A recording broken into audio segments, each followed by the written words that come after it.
Greetings from the Shigaraki family. Before the video begins, I am grateful to the original author for granting us permission to incorporate their work into our video. I am extremely grateful. The description contains the work of the original author. We will now proceed to the video. Digital Story.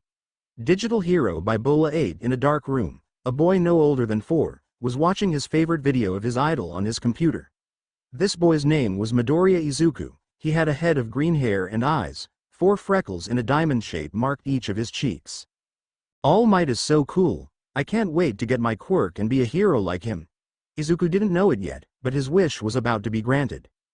The screen that showed the smiling mountain of a man began to flick, the image glitching. What? Oh no, if I break the computer, mom won't let me use it alone again. Izuku started to panic, and the feeling only grew as the screen turned black. Little Izuku was almost crying when the computer lit up with a colorful glow, and from it an object emerged.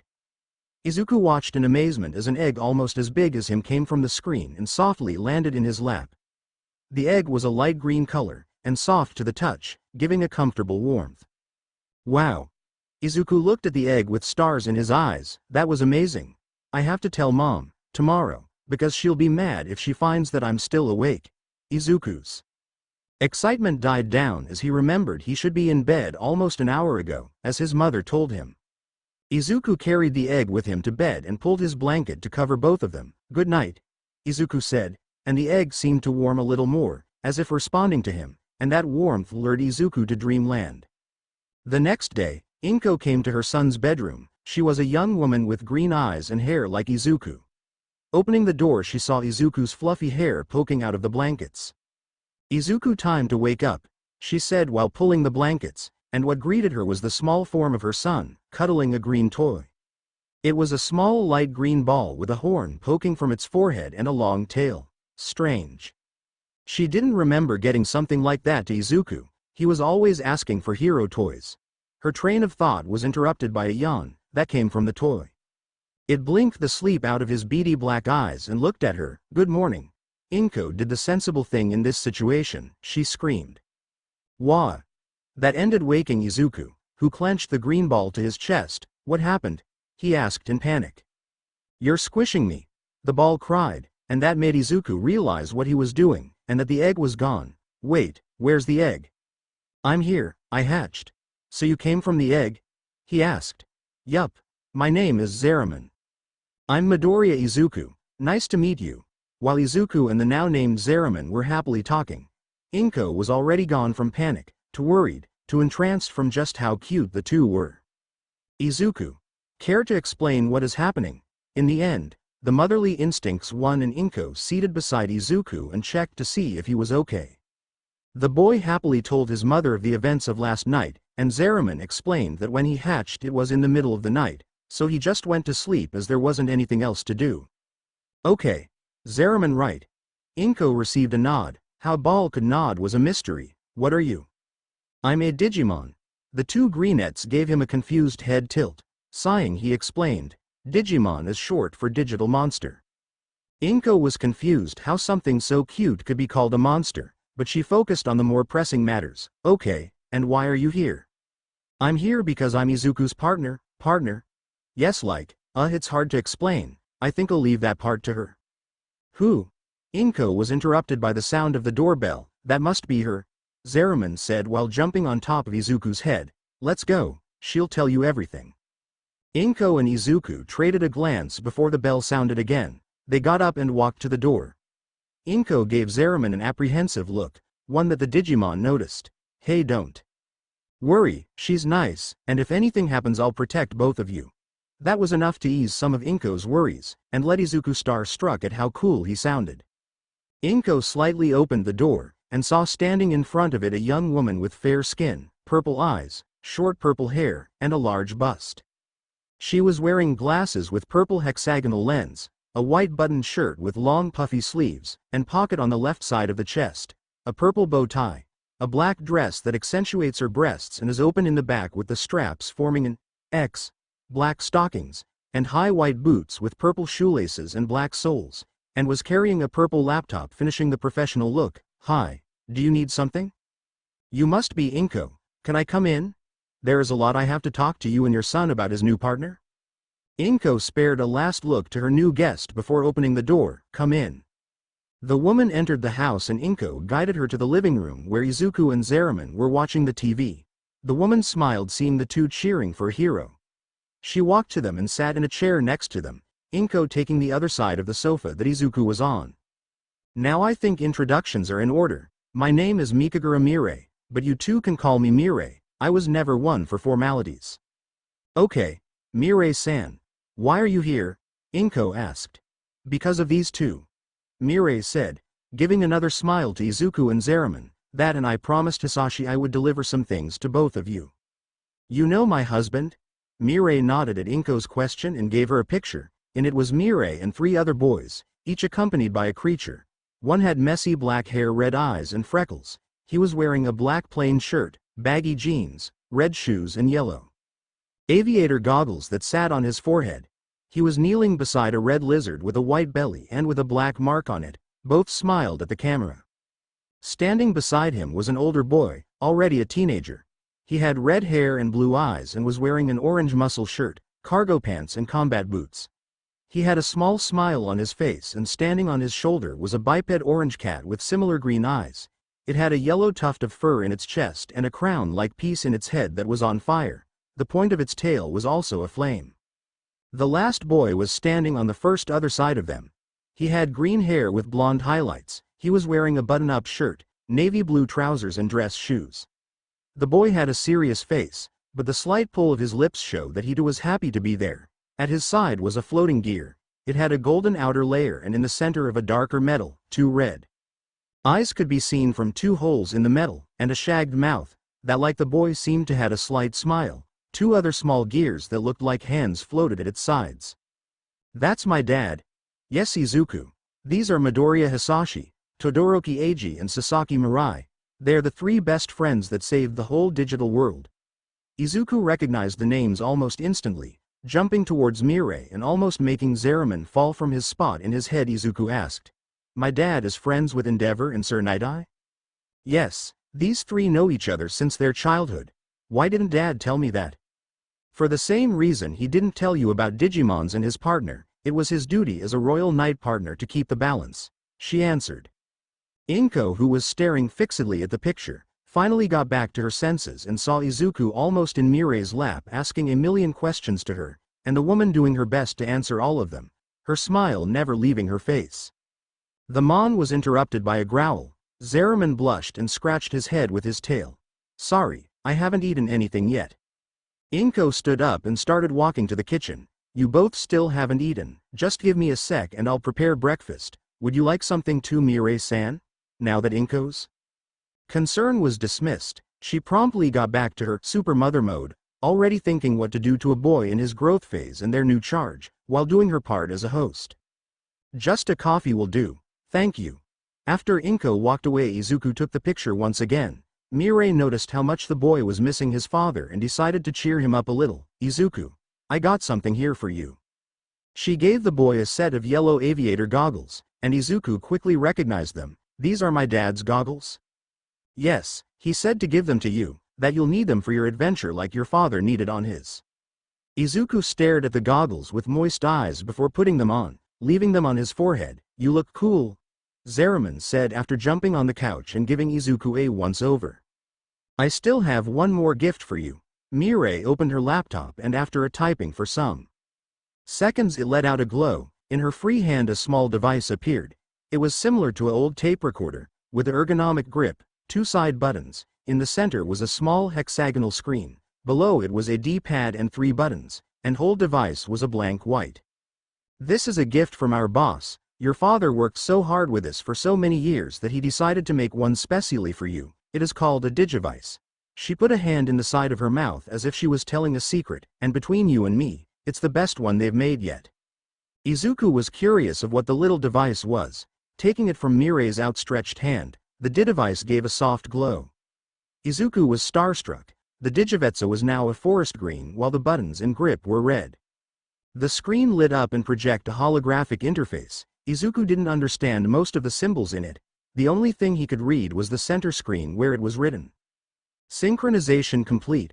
Wow. Don't be surprised. This is nothing compared to the digivice's full capabilities. What can it do? Izuku exclaimed.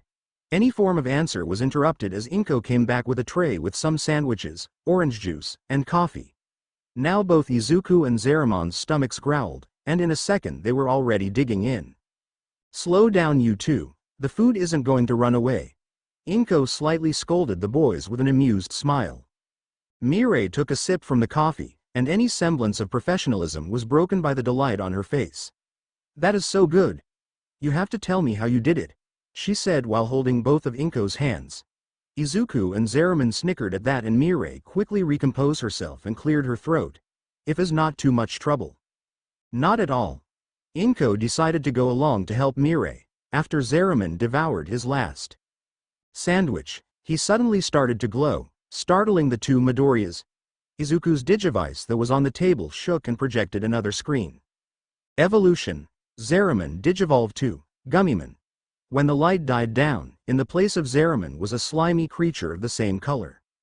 Eyes and horn, but now he had a stumpy body and two small ears. The digivice shook again and another screen with an image of Gummymon appeared. A synthetic voice started to read a description below the image. Gummymon. Level in training, is a lesser Digimon. It grew up from Zeramon. As it inherited an exceedingly energetic personality from Zeramon, it is both cheerful and lively. Although it is growing, it's squishy because its body tissue is as unstable as usual, but just like Zeramon, its horn portion has hardened, and it intimidates the opponent with headbutts. Its greatest change from Zeramon is that it has a body and ear-like objects coming out of its head. Congratulations Gummymon. Mirai said while lightly clapping her hands. Thanks. What just happened? Inko asked, confused. Seeing the opportunity, Mirai turned to Izuku. Izuku, could you please take your digivice? Okay? Izuku snapped out of his entranced state and grabbed his digivice. Okay, pressed the top side button and said, Evolution Entry 1. Izuku did as she asked and a Mirai's voice sounded from the digivice.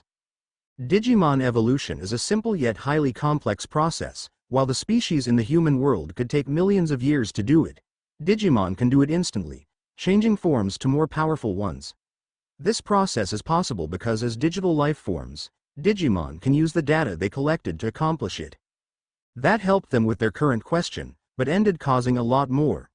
Mirai saw this and prepared herself for a long explanation.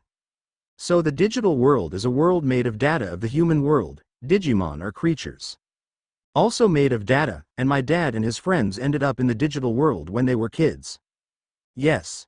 They ended partnering with Digimons and saved the whole digital world a bunch of times? That's correct. And the reason they never told anyone about it is because Dad and Sir Night-Eye are partners of Royal Knights and Endeavor is partner with one of the Olympus 12, and they are like super cool heroes that protect the whole digital world? Good to see you understood everything, Izuku. Mirai gave the boy a smile. Meanwhile Inko was still trying to make sense of everything she was told. She got the important parts. Her husband's secret job was actually of otherworldly hero, which was the reason why he had to travel so much and spent so much time away from home, and her son got a partner like him. I have a partner too, so I can be like Dad? No, Izuku. That made the boy's eyes water, but Mirai continued before tears could be spilled. You can be even better. What? Well, why don't I let you see for yourself? After a few quick taps in her laptop, Mirai projected a holographic screen with Hasashi's face in it. He still had the same messy black hair and freckles, but the childish face of the boy in the picture was now a face of a man in his prime. The video began, and Izuku and Inko had their eyes glued to the screen. It's this thing on. Hey, should be. Well, hi Izuku. If you are seeing this, then you just got your partner. Man, I wanted to be there to see it. But well, as how they say, no rest for the wicked, so us good guys don't have any either. Hasashi laughed before stumbling. An explosion sounding in the background. See, can't even talk to my son in peace. Hey buddy, can you take this elsewhere? I'm recording a message to Izuku. He shouted to someone off screen, getting a quick, okay. Well, where was I? Oh right, Izuku, there are a lot of things you don't know about me. Your mom too. I'm sure she will give me an earful when I get back. Hasashi shook a little with a fearful look on his face. Well, I'll take that beating when I get there, but back to business. You Izuku have something really special with you. Something better than any quirk in the whole world. That got Izuku's attention. What could be better than a quirk? With one he could be a hero.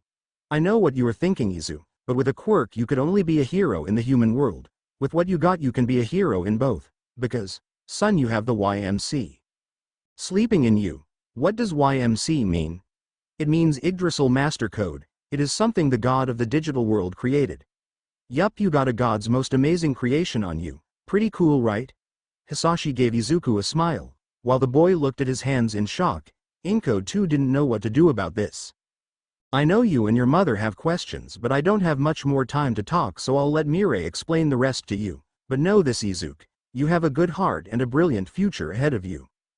So live your life, make friends, and see everything these two wonderful worlds have to offer, and don't worry about a thing, because your old man will hold the fort until you are ready to show everyone the amazing person you are and the wonderful things you'll do. Hasashi said with a proud voice, as if Izuku had already done all these wonderful things. Holding back a sob, Izuku hugged his mother, who was holding back tears herself, and most important, know that I love you, both of you, now and forever.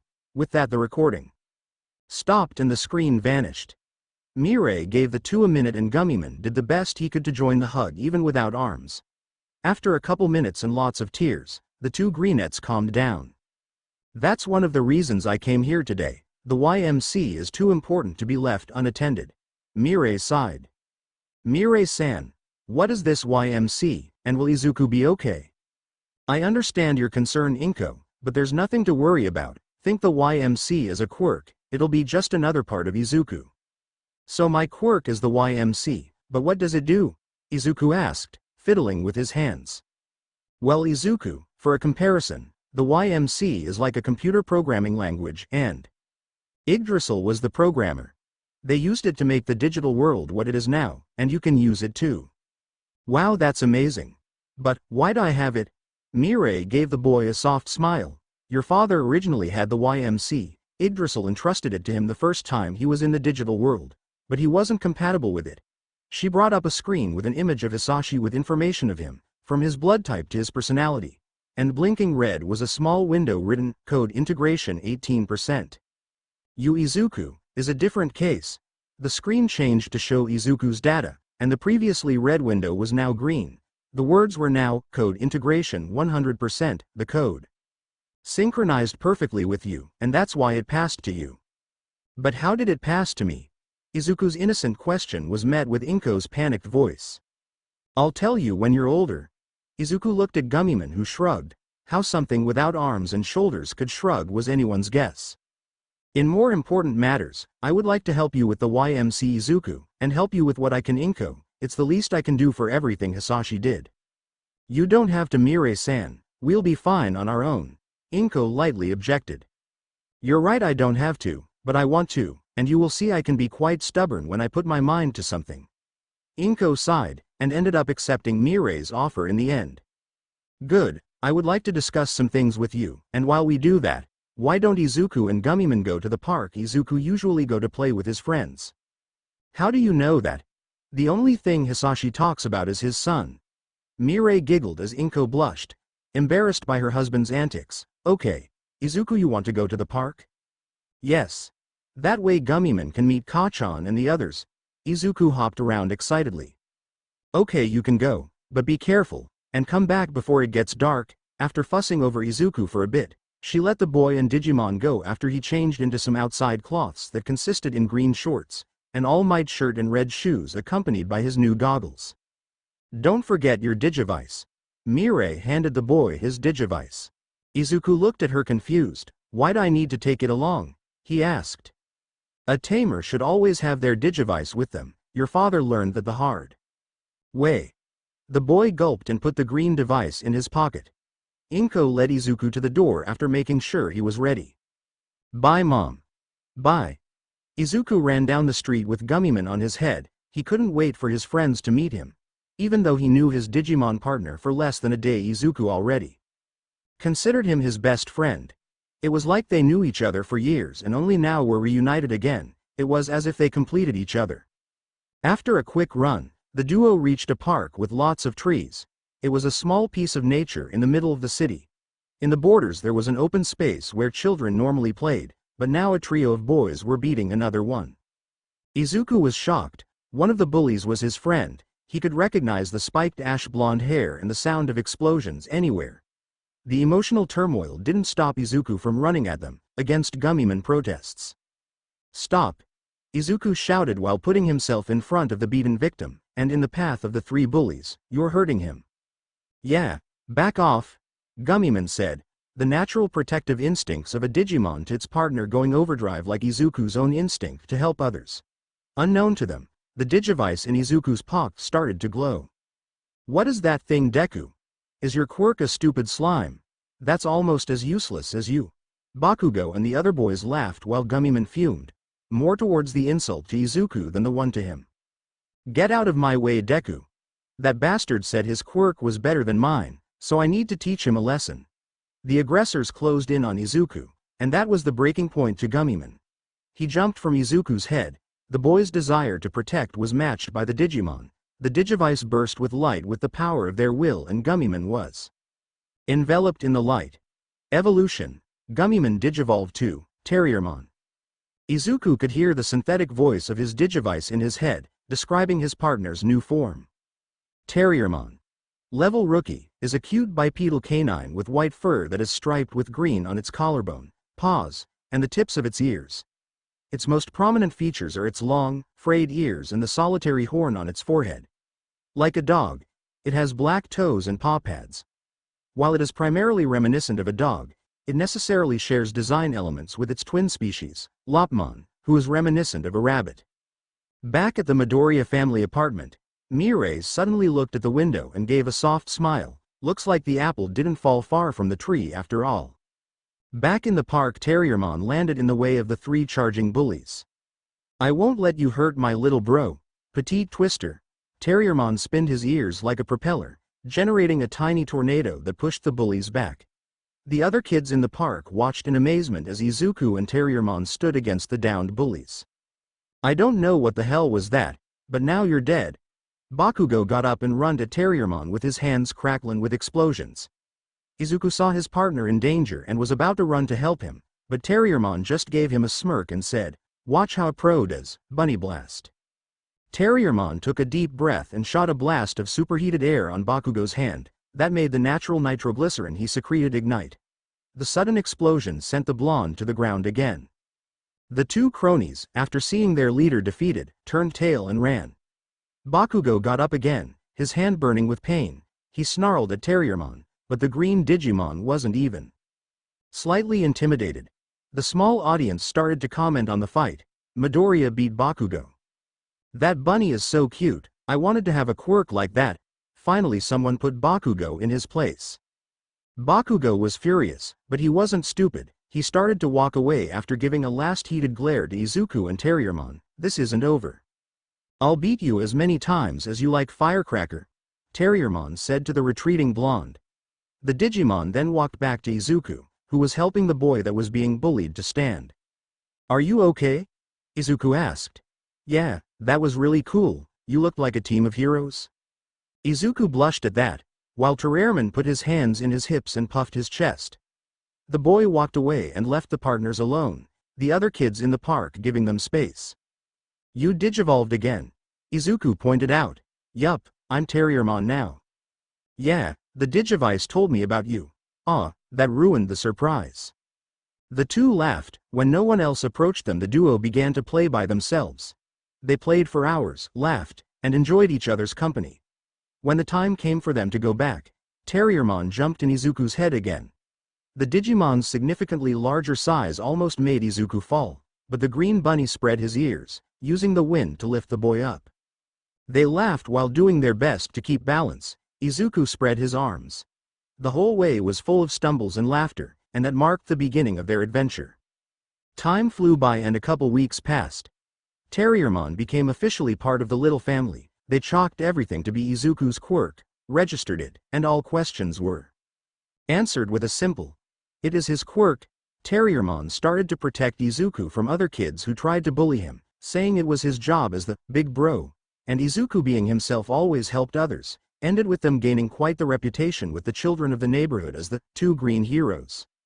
Inko took some time to get used to the changes in their lives, but now she couldn't imagine life without hearing two small sets of footsteps running through the house, and the sound of laughter that followed. Mirai kept her word and helped Inko with the financial situation that the new member of the family caused.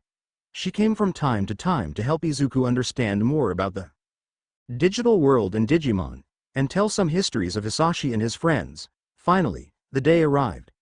The day that Izuku would finally go to the digital world. "You got everything you need, boys?" Inko asked the boy and Digimon. She was still concerned about letting them go, even if Mirai would be with them. "Yes. When is Mirai coming? I want to go already." Izuku was hopping around in excitement. Patience was a boring concept for a 4-year-old. Terriermon just shook his head. His little bro was acting like an excited puppy, all because of a quick visit to the digital world for the weekend, so he didn't even want to imagine what he'll do when he learns about his legend. His musings were interrupted by the sound of the doorbell. "She's here." Izuku bolted to the door. Opening it, he was greeted by Mirai in her usual attire. "I see someone is excited," she giggled. "You ready?" "Yes," Izuku and Terriermon said in unison. "Then let's get going." In the middle of a small mountain a blue portal opened. Izuku emerged from it. For the first time in his short existence, Izuku felt truly alive. He looked at the horizon and he could see everything. The data flowing through the world lighting up the sky like a kaleidoscopic aurora, the sound of a million words traveling with the wind. Izuku's eyes were shining an emerald green as he connected with the digital world, and the YMC sleeping inside him began to stir. Mirai was quietly watching the boy, smiling. She softly whispered, "The prince arrived." "Hey Izuku, you're glowing," Terriermon said after recovering from the shock of seeing his little bro lighting up like a beacon. Whoa, I'm glowing," Izuku said after snapping out of his trance. "You okay?" "Yeah, I feel great." Izuku was almost vibrating in his shoes. He felt like every breath filled him with energy. He could feel the data that formed the ground beneath his feet. Looking at Terriermon, he saw his partner, and at the same time the core code that composed his very existence. It was like a small star shining a little brighter than the rest of the world around them. "Now boys, I think we should get going." Mirai's voice brought Izuku back to the present. "I promised your mother that we would get back before night time, so if you want to discover a little of the digital world we have to get going." "Where are we going first?" Izuku asked while jumping in place. "There's a village not far from here, that's our first stop." "Then what are we waiting for? Let go!" Terriermon shouted as he started to walk down the mountain on a beaten dirt road with signs that didn't make sense. Mirai and Izuku started to follow him, and the boy could see the hidden meaning of the signs, their data forming what looked like a map of the area. Mirai accompanied the duo, but let them take charge, which led to some very amusing scenes. Terriermon tried to lead, while Izuku tried to convince him he knew the right way. In the end they ended somehow getting to the foot of the mountain in record time. "These two really are a good team," Mirai murmured, amused seeing how the two, even while disagreeing, ended helping each other. "See, I told you sliding down that cliff was a good idea. And I told you turning left on that rock was a bad idea. We almost ended on the other side of the mountain." "How do you know that?" Terriermon asked, genuinely curious. His little bro was in the digital world for the first time, so how could he navigate so well? "I just read the signs. But these signs don't make sense, they're just trash data that ended up here." "No they're not, it's a map, don't you see it?" Izuku asked, getting a confused look from Terriermon. That puzzled Izuku as he was able to read the signs clearly, until he realized what was the cause of it. "The YMC, that's why I understand the signs. Can you see the lights in the sky?" "Lights? I just see a couple clouds," Terriermon said while looking up. "You were glowing earlier. I thought it was a human thing, but now that you mentioned it, it could be the YMC." "Took you too long enough," Mirai said while typing something in her laptop, the duo a little sheepish about forgetting they could have just asked her. "When we arrived, the YMC started to activate. Now it is already operational in 5% of its capacity." She projected a holographic screen with a bar that was ever so slowly filling. On it a 5% was shown. "I will pass this program to your digivice. That way you can keep an eye on your progress." "What will happen when it's complete?" "That'd be spoiling the surprise." Mirai gave an amused smile as Izuku pouted. "Okay. You know where we have to go, so lead the way," Terriermon said while laughing at the other two antics. Okay. That way. Izuku started to walk in a seemingly random direction. They passed for an assortment of trees that had more signs sticking out of the trunks. After a couple minutes, they arrived in a small village full of small cottages. Izuku didn't think he could even pass through the door. From one of the cottages came a Digimon, a pink, ball-shaped Digimon with floppy ears, bright red eyes and sharp teeth. Izuku took his digivice and pointed it at the Digimon. Kuromon. Level in training, is a lesser Digimon. It is a tiny Digimon that shed the fuzz covering its surface, and whose body grew even bigger. Although it has become able to move around more actively, it is still unable to battle. It can produce bubbles from its mouth to intimidate opponents. So that's a Kuromon, Izuku said while putting his digivice away. The Kuromon saw them and came closer bouncing. Hey, who are you? I'm Terriermon and this is my little bro Izuku. Terriermon gave a friendly wave before introducing them, and that's Mai. Where did she go? Looking around he saw that Mirai wasn't with them anymore. Izuku let Terriermon talk as he was looking at the cottages. He could see eyes looking at them from cracks in the doors and windows. The Kuromon just stared at them for a second before his eyes widened. The prince! His shout gained the attention of everyone, and in a moment more Kuromons came from their hiding spots. Izuku was confused as to what was that about. He glanced at Terriermon and saw him facepalming. "IQ it." Izuku heard him grumble. In a blink Izuku was surrounded by Digimons talking at the same time. He could barely understand what they were saying, but one thing stuck out. "What prince are you talking about?" At that all the Digimon stopped. Terriermon came to the rescue and explained while trying to open a little space between the excited Kuromon and his partner. "You remember that Yggdrasil rule the digital world. The thing is, he has a sort of avatar that he uses for it. It's called King Drazel, and since you have the YMC you are kinda like." He then gave an exasperated shrug, his successor. That threw Izuku for a loop. There were a lot of things that seemed really important to know, so why didn't they tell him before? And he was a prince. Even while don't understanding everything that it entailed, he knew that if he was King Drazel's successor, then he would have to take care of the digital world, right? More or less, but yeah, that's basically it. When Terriermon answered him, he realized he had been muttering the entire time. "I really have to stop doing that." Turning back to the mob of pink balls, they were a little confused with the Inchenge, but no one interrupted them. "Hi, it's nice to meet you all." Izuku waved with an awkward smile. What he didn't expect was for them to start to cheer. They started to bounce and sing, "The prince likes us." Terriermon sighed. "Kuromon are a merry and carefree bunch, so now get ready for a warm welcome," he said while shaking his head. And he was right. The Kuromon brought them to the center of the village, and in no time they started a party. A feast was prepared, and some Kuromon started to dance and sing. Even though he was a little overwhelmed, Izuku really liked the way that the small Digimon just started to have fun and made the best to make him and Terriermon feel welcome. But all that noise ended up getting the attention of less pleasant individuals. "Look what we have here, a whole feast ready for us. What do you say, boys? Let's eat." A group of Digimons came from the 3 lines on the border of the village. They were green goblin-like Digimon with yellow eyes, short red mohawk hair, and pointy ears. They had 2 large teeth in their mouth, 5 fingers on each hand and 5 toes on each foot. They wore a pierced ring on the left ear and a light brown sleeveless jacket that is open with brown trim and has black leather adorned by metal orbs near the shoulders. They also wore a brown belt and a light brown loincloth. They carried a wooden club with screws on it, and a metallic ornament under its hilt. Izuku took his digivice and scanned them. Goblimon, level rookie, is an evil Digimon.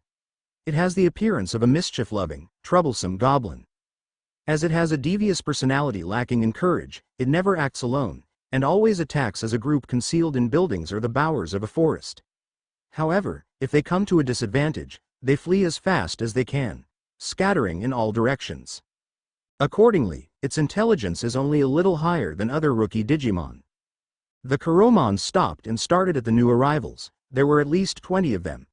Izuku saw the Kuromon glancing at each other nervously and knew that they were scared, and he wouldn't be a hero if he left them like that. "Hey, don't worry. Why? Because I am here." Izuku gave his best smile while putting his hands at his hips. "And don't forget about me," Terriermon said, getting at Izuku's side.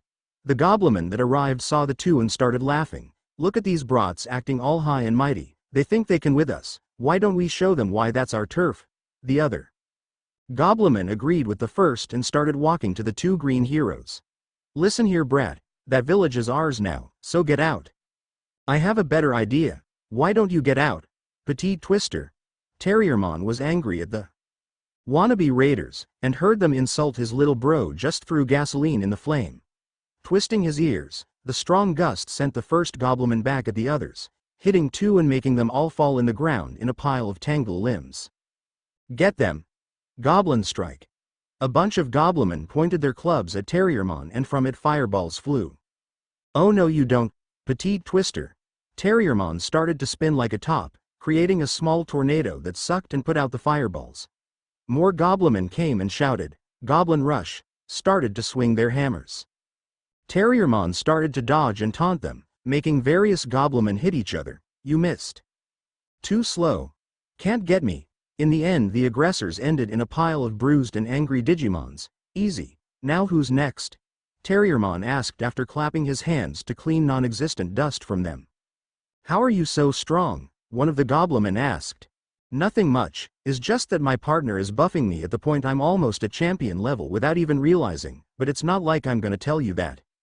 Izuku and the Koromons watched amazed as DemiVmon single-handedly beat more than 20 Digimons. In the end the invaders were sprawled in the ground while DemiVmon cleaned some sweat from his forehead with his arm. That was a good workout. Good to see that, but now is my turn. Pummel whack. A ball of dark energy hit DemiVmon from behind. Izuku ran at his partner and helped him to stand. From the trees came an Digimon that resembles a green ogre with long, unkempt white hair, pointed ears adored by earrings, two horns on its head and spikes jutting from its shoulders. He had his mouth open with an exaggerated lower jaw and had fang-like tusks on his upper jaw like a traditional Oni. He was wearing a black loincloth with a belt, a bracer on its right arm, red bandages on both its left arm and right leg and black belts on its left leg. He carried a large, spiked femur bone as a bludgeon weapon. He had a skull and crossbones on its left arm below its shoulder. Spikes, metal studs on the knuckles of its left hand, and a scar on the back of its right hand. Izuku took his digivice and what he saw made his face turn white. Ogremon. Level Champion is an evil Digimon. It is a demon Digimon resembling an Oni in Japanese folklore. The attacks it carries out with its muscles have tremendous destructive power. It has a high intelligence, but a rough temper, the driving force behind its destructive anger. It is very belligerent, and is referred to as the Digimon Hunter, due to seeking to fight bold Digimon with as much combat power as itself. It carries a bone club that is said to be a femur of a slain Skull Greymon. Also, it is a rival to Leomon. Now brat, you really fought well, I'm honestly impressed, he said while looking at the goblin in the ground, but I can't just let you get away with it. My gang and I have a reputation to keep. So, any last words? Ogremon asked while raising his bone club. Get away from him! Izuku yelled, putting himself between DemiVmon and Ogremon. He was scared, his legs were shaking, but he stood his ground. Not in a million years he would let someone hurt his big bro. Unknown to them, something deep within Izuku stirred, and his digivice glowed. Huh, you have guts kid, but that alone won't save you. In this world only the strong survive. Ogremon brought his club down, intending to finish the two at the same time. Izuku closed his eyes and raised his arms. DemiVmon jumped up and put himself in front of the hit, and the world stopped. Izuku's digivice gave a blinding flash, and in the tree lines Mirai let out a breath she was holding since the beginning of the fight. That is the last time I let you have it your way, Yggdrasil. She had some words for her boss later, but now it wasn't important. What were the two boys fighting a lost fight, or it would be to anyone else. Izuku opened his eyes and saw DemiVmon standing in front of him, and holding the giant bone club of Ogremon. What? How are you doing this? You are only a rookie, Ogremon asked. He couldn't believe what he was seeing. I am, but I'm also the prince's partner. He pushed and Ogremon had to take a step back. Izuku also couldn't believe what was happening, but then he felt his digivice vibrating. On the holographic screen was a new window. Activating program. Power up. At the side was a window showing DemiVmon and what looked like his status. The power-up window was connected to it. and Terriermon power stat seemingly doubled. It's like a video game, Izuku muttered absent-mindedly. A loud noise brought him back to the present. Terriermon was swapping his ears to counter Ogremon's angry swings. They looked to be in a standstill. Izuku once again looked at his digivice and thought, if it can buff one stat, then. He opened the program file that was linked to the power-up program, and his eyes swirled from the sheer quantity of programs. Why does it have that many? I don't have time for this, I need something to help. Terriermon. As Izuku said it, the window started to scroll down on its own, stopping and highlighting one of the programs. That's oddly convenient. Izuku deadpanned, but a hit of Ogremon that made the ground tremble remembered him that he didn't have time to complain. Okay, here goes nothing. He selected the program, and it appeared at the side of the power-up one. Activating program. Bravery. Izuku suddenly felt lightheaded and fell in his behind. He looked at his partner and saw him enveloped in an orange aura. Bone Strike. Ogremon swung his mace, but Terriermon jumped on it, running its length until he was face to face with Ogremon.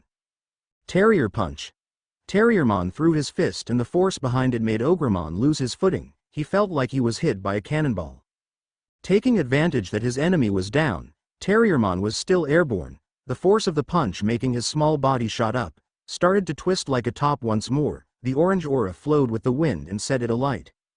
Ogremon looked up and saw a spinning meteor going at him, and he knew that he couldn't dodge, so he put his mace in front of him and braced himself. The impact made the whole village tremble. A curtain of smoke rose hiding the result of the attack.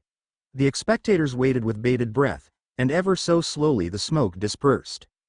Ogremon was covered in burns and soot while almost buried in the ground. Standing on his chest was Terriermon. He was panting but fortunately not hurt. Now listen here. You are going to get out of here and never bother this village again, am I clear? Crystal.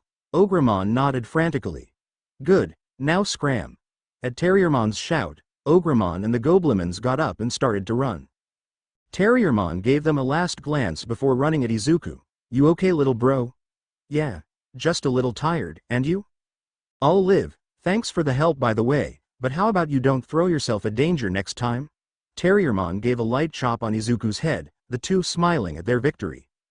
Helping Izuku to stand, Terriermon turned to the Kuromon still watching, and seeing their starstruck expressions, he decided to have a little fun himself. Don't worry, your valiant prince pushed the invaders back, he said while raising Izuku's arm. The reaction was instantaneous. The Kuromon started to bounce around them while chanting, "The prince is our hero." Izuku was feeling both extremely embarrassed and extremely happy. He was their hero, but he couldn't leave his partner out. Today, it was the brave knight Terriermon that saved this village. He is your hero. In the end, both Izuku and Terriermon became the village heroes, and the party restarted with even more vigor. Hours later, the green duo said their goodbyes and started to make their way back up the mountain. That was fun, even with the whole fight for our lives thing, Terriermon said from his spot on Izuku's head. Normally it would have made walking hard for the boy, but since he recovered after using the programs, he felt different. Now he could barely feel the weight of his partner, and even with only the light of the setting sun passing between the leaves above them, he could see perfectly well, both the way ahead and the data flow. Yeah, I just hope the village doesn't get attacked again, Izuku said while hopping over a root. You don't have to worry about it, that gang of Goblimon is not from around here. A voice said from behind them, making the two jump startled. Izuku turned around quickly and saw her, Mirai. I was wondering where you had gone to. Terriermon said with a small glare. He could have used a hand on the fight with Ogremon, one that didn't involve his little bro almost being turned into a pancake. I know what you're thinking, and it wasn't my idea. Yggdrasil thought that would be a good test to see if you two are ready for the digital world. But I promise it's the last time I let them just do whatever they want. It was clear she was upset, so the two boys let her calm down before continuing the conversation. Mirai, what was that program window that appeared on my digivice? Mirai took a deep breath to calm down before responding. It is one of the features of the digivice that help you channel the YMC. It can temporarily alter the code, both of Digimon and the world itself. She explained, they had to get back soon or Inko would flood the apartment. The woman had real powerful tear ducts. So I can change things with it. But why did I get lightheaded? Izuku asked curiously while falling into pace with Mirai.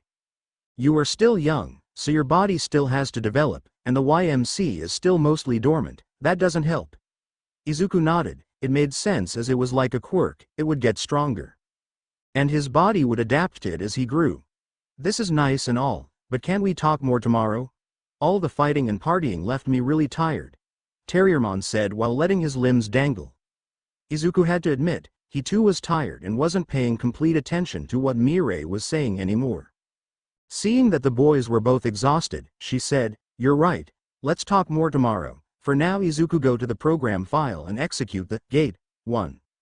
Izuku did as Mirai asked, and on the window of the program was a list of places. The first was surprisingly his house.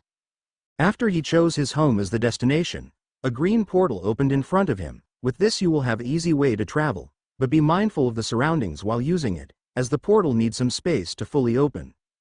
Okay, so I just have to enter it now? Like the one you made? Mirai nodded, and Izuku took it as his cue to go. He walked inside the portal. He could feel it pulling his data, and in a second he was walking out of a similar green portal in the middle of his living room. Izuku, is that you?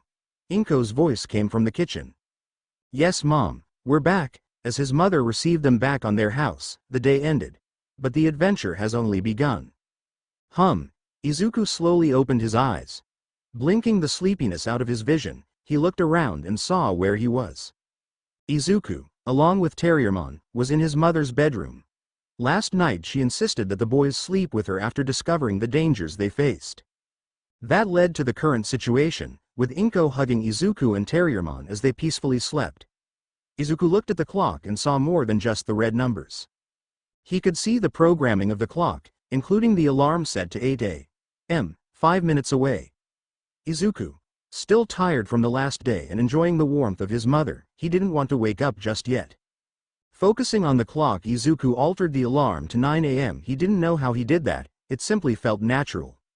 Seeing that his sleep time was secure, he blissfully drifted back to sleep. If Izuku was still awake, he would have seen his digivice giving a soft green glow and projecting a small screen. Adaptation complete. Vessel successfully adapted to current core capabilities. Izuku, I know you were tired, but you can't just change the alarm like that, Inko gently scolded while serving breakfast. Sorry, Mom, I already changed it back, Izuku said while tilting his head down. Don't be like that, little bro, you already apologized, and now you know you can do more. Stuff with your powers, DemiVmon said between bites. He really loved Inko's pancakes. In a minute he had already devoured his portion, much to Inko's joy and amusement. Izuku looked at his mother's phone and saw a stream of data entering it, before being checked by the device's system. Mom, you got a message. It's from Mirai. What? Inko was about to question her son when her phone buzzed. She glanced at Izuku, who was happily eating his pancakes, and her confusion grew when she saw that he was right. Izuku, sweetie, how did you know that I would receive a text from Mirai-san? Inko asked worriedly. She knew her son was facing changes with his new powers and was both happy and concerned. Every parent got nervous when their children first manifested their quirk, so with a power that, if she understood that right, came from a god, she was understandably freaking out. I just saw the data entering your phone, so I thought that I could let you know it was from Mirai instead of that propaganda that usually comes with the data stream. Izuku said all that like if he was talking about the weather. Inko took a minute to understand, believing that she got the main idea. She nodded. Okay. Just one more thing. You are not reading my messages, are you? Inko asked. The last thing she wanted is for her baby boy to see the language that her friend Mitsuki used in her texts. No, I thought it would be rude to read your things, so I just saw the IP of the sender, Izuku said, a little sheepish. Inko reassured her son that it was fine while thinking that she would have to look at all the technical terms Izuku was using later. So what did Mirai send you? DemiVmon asked after finishing his second portion and licking the plate clean, much to the amusement of the others. She asked for you two to meet her in a place called Server Plains. That's if you want to go to the digital world again today. Inko explained, secretly hoping for them to stay home, but seeing how the two expressions lit up, she already knew their answer. A couple minutes later, Inko watched in both amazement and worry as her son and his partner entered a green portal. Both had smiles in their faces, and while she prayed for their safety, she couldn't help but feel happy as her boys joyfully embarked in another adventure. Izuku and Terriermon walked out of the portal and found themselves in grassy plains, the tall vegetation going all the way to Izuku's knees, while servers littered the terrain, creating a maze. The sheer data stored there made Izuku's skin tingle. "Are you going to glow every time we come here?" Terriermon's joking question brought Izuku back to his senses. Looking at himself made him realize that he was in fact glowing once again. "I think that this will be a fairly recurring event." Mirei's voice was gentle, with a hint of amusement. Unfortunately, it scared the daylights out of them. They turned around and saw the woman leaning on a server, giggling slightly at the two boys' reactions. "Thanks for the heart attack," Terriermon said, annoyed. Izuku pat his back, trying to calm him. "Hi Mirei, what is this place?" Izuku asked happily, looking around at the weird and interesting place around him. "I just hope that we don't have to solve another mess here." The moment the sound of Terriermon's words died down, a pained cry filled the air. Izuku turned in the direction of the cry's origin and without even realizing started to run. His body moved before his mind could, and in a second he was bolting to help whoever needed it. Terriermon groaned. "Really?" he complained to the sky before bolting after his brother. Mirei looked in a seemingly random direction. "It looks like Izuku inherited his father's luck," she said in exasperation, walking after her charges. Izuku blitzed between servers, moving faster than should be possible, but he didn't have time to think about it. Taking a last turn, he saw a small blue and white Digimon being held by the neck by another. He was a gray canine Digimon with long, lapini ears, large, black claws on his forelimbs, and a long, feline tail, wrapped with 3 belts. Izuku's digivice slightly vibrated, sending the information directly to his mind. Gazimon. Level Rookie is a mammal Digimon. It is a Digimon with large, sharp claws. It is bipedal, which is rare amongst mammal types. The claws on its forelegs likely evolved to allow its forelegs to be used as arms, therefore resulting in its bipedalism. It has an extremely aggressive temperament despite its small size, and it never warms up to humans. Although the claws on its forelegs are very effective at attacking, they are also surprisingly suited to digging holes, which it always does, as it enjoys watching other Digimon fall into its pitfalls due to its mischievous personality. "Leave him alone," Izuku shouted. If the entry was anything to go by, then Gazimon was the villain of the situation. Noticing his presence, Gazimon turned to Izuku and snarled. "And what are you going to do if I don't?" Gazimon said with disdain, but the reply came from behind him. "Him? Probably nothing. Me? I'm gonna enjoy this." Gazimon turned and came face to face with Terriermon, who didn't waste time with more talking. Terrier Punch. The attack connected with Gazimon's face and sent him flying to one of the servers, freeing the small Digimon. Izuku ran to the rescued hostage's side, and now had time to properly look at him. He was a small bipedal Digimon, with a white face and belly, while the stubby arms, legs, tail and ears, along with the back, were blue. He had big amber-colored eyes and a tiny fang poking from the left side of his mouth. DemiVmon. Level in training, is a baby dragon Digimon. It digivolved from Chibomon. Unusually for an in-training Digimon, it possesses a body, hands, and feet, and is able to grip objects with both of its small hands, and move while hopping about with both feet. As it is very voracious, it especially likes sweet foods. Also, as it is very fond of sleeping. If you take your eyes off of it, it will instantly fall asleep. "Are you okay? He didn't hurt you, did he?" Izuku asked worriedly, helping DemiVmon to stand. "Yeah, I'm fine." His answer stopped when he saw Izuku, eyes widening. "The prince," he screamed. Izuku scratched the back of his head, embarrassed. Having someone he did not know recognizing him was still something weird for him, especially when they act like they were meeting a hero. A loud sound caught their attention in time to see Terriermon throwing Gazimon away. Good riddance. They watched as Gazimon flew through the air and disappeared behind the servers. "Good to see that you already took care of the situation," Mirei said, finally arriving. "I would prefer if you two didn't rush ahead, but I see you had a valid reason to." She nodded at DemiVmon with a gentle smile. "Yup, a hero's job never ends," Terriermon said smugly while crossing his arms. "Now that we've finished dealing with that punk, what are we doing here?" He tilted his head to the side. "We are here to fix that." Mirai said while pointing at one server. It was covered in claw marks and dents. Izuku saw it, and the data that looked like it was bleeding from it, the colored particles oozing out of the openings and floating away in the air. Who did this? Izuku asked, not understanding why someone would destroy something for seemingly no reason. DemiVmon. He breaks the servers here to attract Digimons to the leaking data. Only new Digimon would benefit from it, so he terrorizes them for being weaker than him. DemiVmon said with a defeated tone. So he's just a bully. When I get my hands on him again, I'll show him to not throw his weight around like that.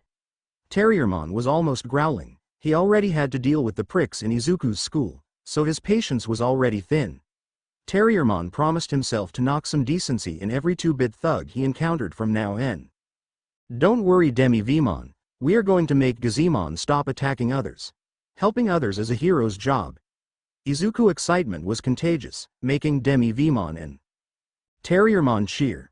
I can see you decided to deal with the cause of the problem, but first, we should fix the immediate problem. Izuku nodded at Mirai's words. How can I help? He asked. Mirai instructed Izuku to take his digivice and execute one of the many programs he had at his disposal. Activating program. Repair. 4 lime green discs appeared floating around the server, one above the other. They glowed and a pillar of light connected them. The discs disappeared, leaving the server looking brand new. Remember this one the next time we break something. Terriermon said with a chuckle. He eyed the repaired frame and saw that there wasn't even a scratch left. Turning to Izuku, he asked, What now? Why are you asking me? You are the boss, so you give the shots. Terriermon said with a shrug. The last time they were on the digital world made him realize that letting Izuku take the lead was for the best. Okay, that way. Izuku said while pointing at the direction he saw Terriermon throwing Gazemon. DemiVmon rushed to his side. I want to go too, he said. Izuku couldn't say no to the determined face of the blue Digimon, so he gave him a nod and a thumbs up. The prince and his Digimon companions began to navigate the maze that the countless servers created. While they walked, Izuku and Terriermon started to talk with DemiVmon, getting to know their new friend. Mirai didn't count 2 minutes and the three were already joking and laughing. Looked like he got both Hasashi's luck and charisma. That will definitely make things interesting. She sighed, both fondly and exasperated. Look who came, the twerps that don't know when to quit. A rude voice said. The group looked around and saw Gazemon standing on top of a server. Now how about we teach them a lesson? Another voice called, and from their left another Gazemon appeared. Got the words out of my mouth. A third one came from the right, bearing his fangs. Okay, someone needs to learn how to count, because either the punk learned how to multiply, or he wasn't alone from the beginning.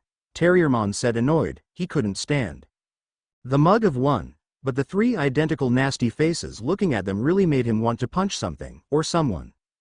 Yeah, little bro, it's time to make that lesson of how to throw a punch count, Terriermon said while getting ready for a fight. What?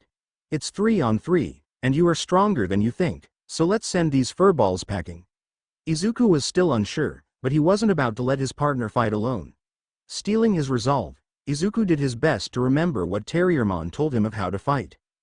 Terriermon taught him some basics since he was always running into trouble, and now was time to put it to the test. Hey, you don't expect me to handle one of them on my own, I'm not strong enough. DemiVmon cried in a panic, seeing the 3 aggressors closing in like predators. Izuku knew that, but after analyzing tens of hero fights, he knew how he could overcome it. You are smaller, making you harder to hit, and you are faster, or are going to be now. Izuku took his digivice and activated the program he wanted. Activating program.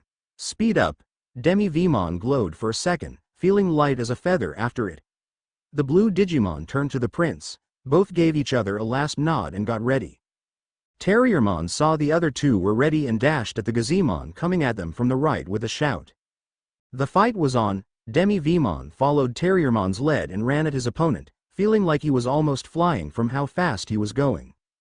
Izuku kept his eyes locked on the Gazemon on top of the server ahead of him. When the boy's enemy lunged at him, he threw his fist forward, shouting one of the special move names from his favorite hero in a childish hope of making it as strong as the original. Detroit Smash. Izuku's fist moved faster than a 4-year-old should be capable, striking Gazimon on his shin with the force of a sledgehammer. The Digimon was sent flying through the air and crashing in one of the servers.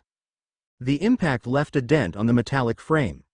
Izuku looked at it with wide eyes, and then directed his gaze to his still outstretched fist. "I did that? Wow, I did that!" The boy cheered and turned to his companions, forgetting the situation he was in on his excitement. He was quickly reminded when he saw that Terriermon was on top of a downed Gazimon, giving him a headlock while the canine Digimon flayed his arms in panic. DemiVmon in turn was jumping from the side of a server to another, raining punches and kicks on his enemy in between. "Your damn brat!" The downed Gazimon lunged at the distracted boy, tackling him to the ground. Izuku struggled against the aggressor, and by luck or desperation landed a kick on his midsection, launching him in the air and crashing down on the ground. The hostile Digimon tried to get up a second time, but Terriermon had other plans. "Special delivery," he shouted before throwing the Gazimon he was facing on the other. "Why are you throwing people around so much today?" Izuku asked while getting back on his feet. Terriermon only shrugged after helping him up. "It's fun. Look out!" They heard DemiVmon cry, before the blue Digimon skidded in front of them. "DemiVmon, you okay?" Izuku asked in panic. DemiVmon pushed himself up with a pained grunt. "Yeah, but that is gonna leave a bruise." "Guys, I think we have a problem," Terriermon said to them, ahead of the trio, the last. Gazimon ran at his 2 downed companions, before emitting light, and with a last shout, they transformed. Gazimon digivolved into Deltamon. "Izuku, now would be a nice time for some info." Terriermon's voice was more than a little desperate, but with a 3-headed dinosaur in front of him, it couldn't be helped. Izuku fumbled with his digivice for a second before getting the scanner running. Deltamon, level champion, is a composition Digimon. It was fused from 3 Digimon, and although each of them had existed as separate Digimon, due to a computer running wild after it was struck by a storm's electromagnetic waves, they were forced to fuse by a computer bug. It is said that since this Digimon, which possesses 3 heads and 2 tails, specializes in tripartite attacks that capitalize on its body's traits, it is even able to fight against 3 Digimon as if they were one. However, because each of them was a fiendish Digimon, they are only of one mind on destruction, and are usually on bad terms with no spirit of cooperation. "I think that might be a problem." Terriermon gulped. The new enemy started to approach, giving them a good look at his new and intimidating figure. He was now a blue bipedal dinosaur-like Digimon with red eyes, 2 tails, blue scales on his back, blue skin on most of his body, and white skin on his belly and nose. He has 4 toes on each foot, with 1 toe on the back of the feet, and a black claw on his toes. His right tail has metal armor on its tip, and his left tail has the bones of its tip exposed. Deltamon had 2 reptilian heads on its arms, the right head having its top covered in metal armor, and the left head being a dinosaur skull. He also had a delta-shaped mark on his belly. The champion started to growl at them. "You damn brats got me really angry now, so get ready to die. Serpent bite." He lunged at them with his left arm first. "Run!" Izuku shouted and got out of the way. Deltamon missed the 3, and as he was now bigger than even the servers littering the terrain, he had a hard time moving around. "What do we do now?" DemiVmon asked Izuku, his panic bleeding on his voice. Izuku was feeling the same way, but he couldn't let it take control. Heroes always saved everyone. With a smile, so putting the best, all-might smile he said, "Now we beat him again, so he doesn't hurt anyone again." "All right. Let's go get him," Terriermon said excitedly, Izuku's little speech getting him fired up for another fight. DemiVmon didn't know how Izuku and Terriermon could still be willing to fight against someone that was stronger than them, but he couldn't help be amazed. "They still want to fight, they are so brave, can I be like that?" Deltamon finally turned back to them, leaving some wrecked servers around him. "You won't be so lucky next time," he roared. DemiVmon stood at Izuku's side. "You are the one that won't be lucky, because we will stop you," he said, even with his legs shaking, even with his voice cracking, he would fight too. Izuku was on the same boat, even with his newfound strength, he was scared, terribly so. But heroes fight against villains even when they are scared, so he would too. Synchronization complete. Evolution. DemiVmon digivolve to Vmon. Izuku covered his eyes when DemiVmon started to glow, and when he looked at him again, a new Digimon was at his side. He was a bipedal dragon Digimon with blue skin and red eyes. He had white coloration in his belly and snout, a small horn on the nose, two ear-like appendages on his head, a yellow V-shaped mark on the forehead, and two yellow upside-down triangle marks under his eyes. He had 5 fingers on his hands and 3 toes on each foot, and a claw on each finger and toe. Vmon. Level Rookie is a dragon Digimon. It is a new species of Digimon that was discovered recently. As a survivor of a species that flourished in the genesis of the digital world, it is able to perform armor digivolution, a pseudo-digivolution, using the digi-eggs. Among others, Vmon is an excellent combat species, as it possesses hidden power, and demonstrates tremendous abilities by armor digivolving. Although it has a mischievous, prank-loving personality, it has another side with a strong sense of justice. Izuku just got more questions from the brief information he got, but now was not the time for it. Deltamon dashed at them, this time in a more sedated pace. Terriermon nodded at Vmon and both dashed at the enemy. Izuku knew he wasn't of much help in the fight now, so he did the best thing he could now. Activating program. Power up. Izuku almost fell on the ground from having his energy drained so suddenly, but it was worth it for the result he got. Using their smaller size to their advantage, they ran up the arms of the bigger Digimon.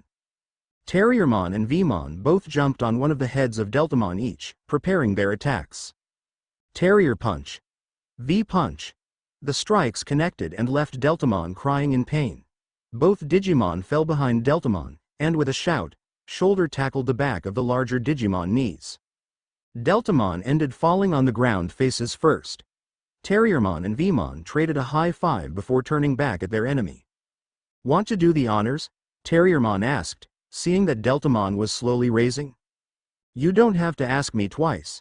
Vmon pumped one fist against the other before running at Deltamon. Well then let's finish this. Petite Twister. Terriermon's tornado enveloped Vmon as he jumped on it.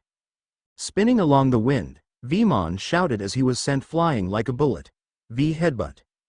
Vmon collided against the delta symbol of Deltamon belly, making the dinosaur Digimon fold in pain. The combination of the rookie's powers while being amplified by the prince making even a champion crumble. Deltamon fell on his back, unconscious. Vmon stood proudly on top of the limp form of his adversary. Looking at his friends, he gave them a peace sign, that was by itself a declaration of victory. The two Digimon then helped Izuku back to his feet, the boy leaning on them for support. I don't think I can fix all this. Izuku's line of sight was full of piles of scrap metal that were functional servers a minute ago. Don't worry about it. Mirei's voice once again made him jump with a startled yelp. Terriermon turned to her. Again? Really? Again? His indignation only further amused the woman. I can see you have a penchant to collateral damage like your father. You have to fix that before it becomes a habit, but for now let me handle the repairs, and the troublemaker that was causing them. Mirei's voice was leveled and she had a small smile on her face, but the menacing aura she gave broke the kind image. The three boys took a step back, fearing the wrath of the annoyed woman. She noticed and fixed her demeanor, but you don't have to worry about this, now you three should go back home already. 3? They asked in unison. Mirei nodded and explained, your new partner surely would like to see his new home. Before Izuku could ask, his digivice vibrated. Taking it, he saw a new screen. It had a picture of him inside a circular area in the center, and connected to it, at each side, was a picture of Terriermon and Vmon, each with their names and general data. On the top of the screen was written, Team, in white bold letters. Wow, so Vmon is my partner now too? Mirei nodded at Izuku's question, what made him beam with happiness. The three then turned at each other, held their hands and started to jump in circles while laughing. Inko sure will have an exciting time taking care of those three. Mirei softly chuckled before sending the boys back through a portal. Turning back to the mess left by the battle, she sighed, time to get to work. And you can go now. Looks like Izuku is more capable than we give him credit. A voice came from behind her, it sure does, who knows, my disciple could learn a thing or two from him. The voice then hummed, you know, that actually gives me an idea. Gankumon, I swear, Mirei started, only for the voice of Gankumon to start to fade while he laughed. Mirei sighed again, when it's not one, it's the other. Looks like Izuku's life is only going to get more interesting. Mirei didn't know just how right she was. Almost. Izuku muttered to Terriermon and Vmon. The three are side by side looking at the door of Izuku's classroom, waiting for the bell. Almost.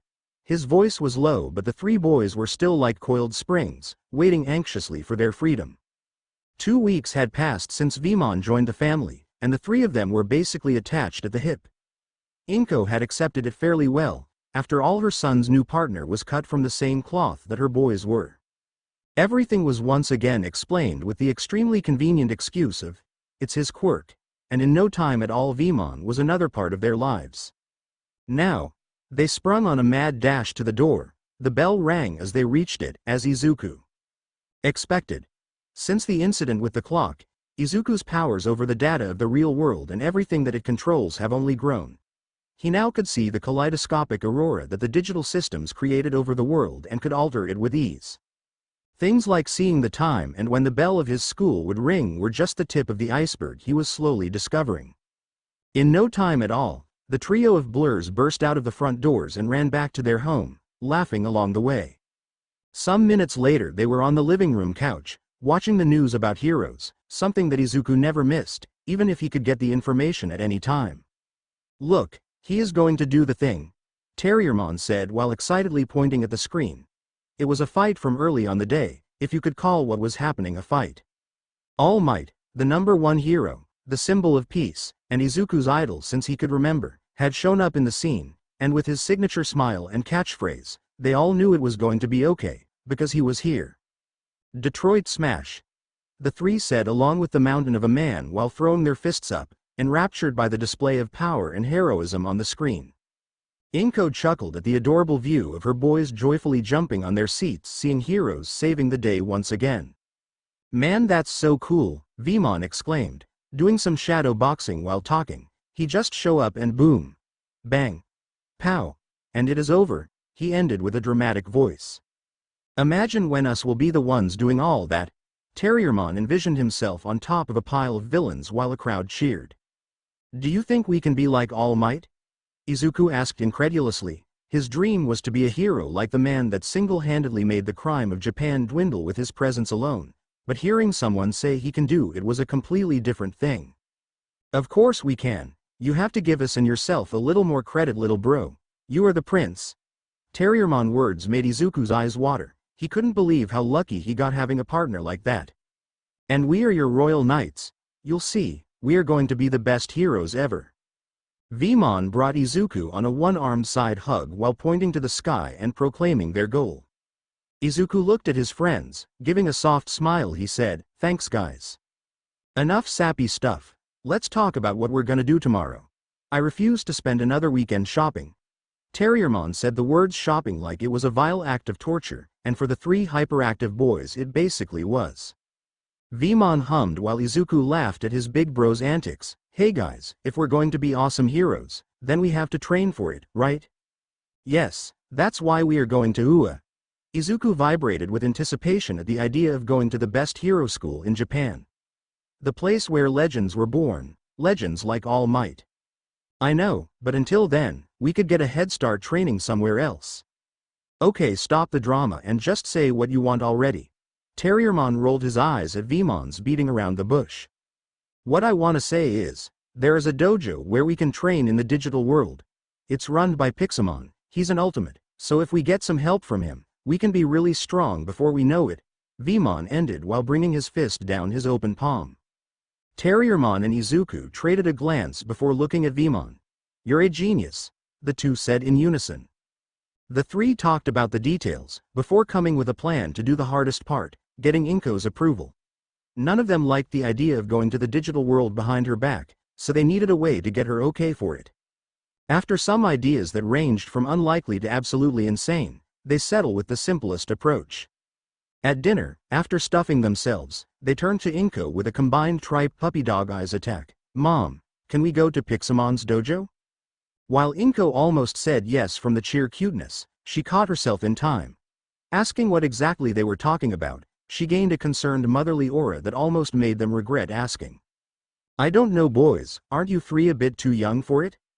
We're Digimons, so we would be totally fine with it, and Izuku is the prince. He's gonna breeze through the training.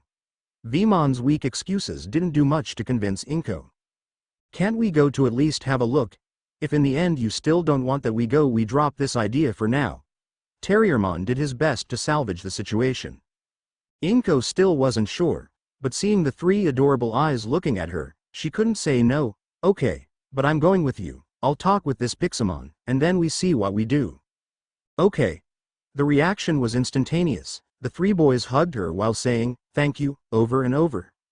Laughing at her children's antics, she then sent the three to bed. Inko mused to herself while cleaning the aftermath of dinner. It's okay to just look at it, right? It's not like something will happen, right? She then blanched at her own words. He's Hasashi's son, of course something is going to happen. She said, defeated, remembering all the times some simple things escalated out of control with her husband's luck. In the middle of a stone path that seemingly led to a temple, a green portal opened and from it 4 figures came. Izuku felt the soft buzz on his body that always welcomed him to the digital world.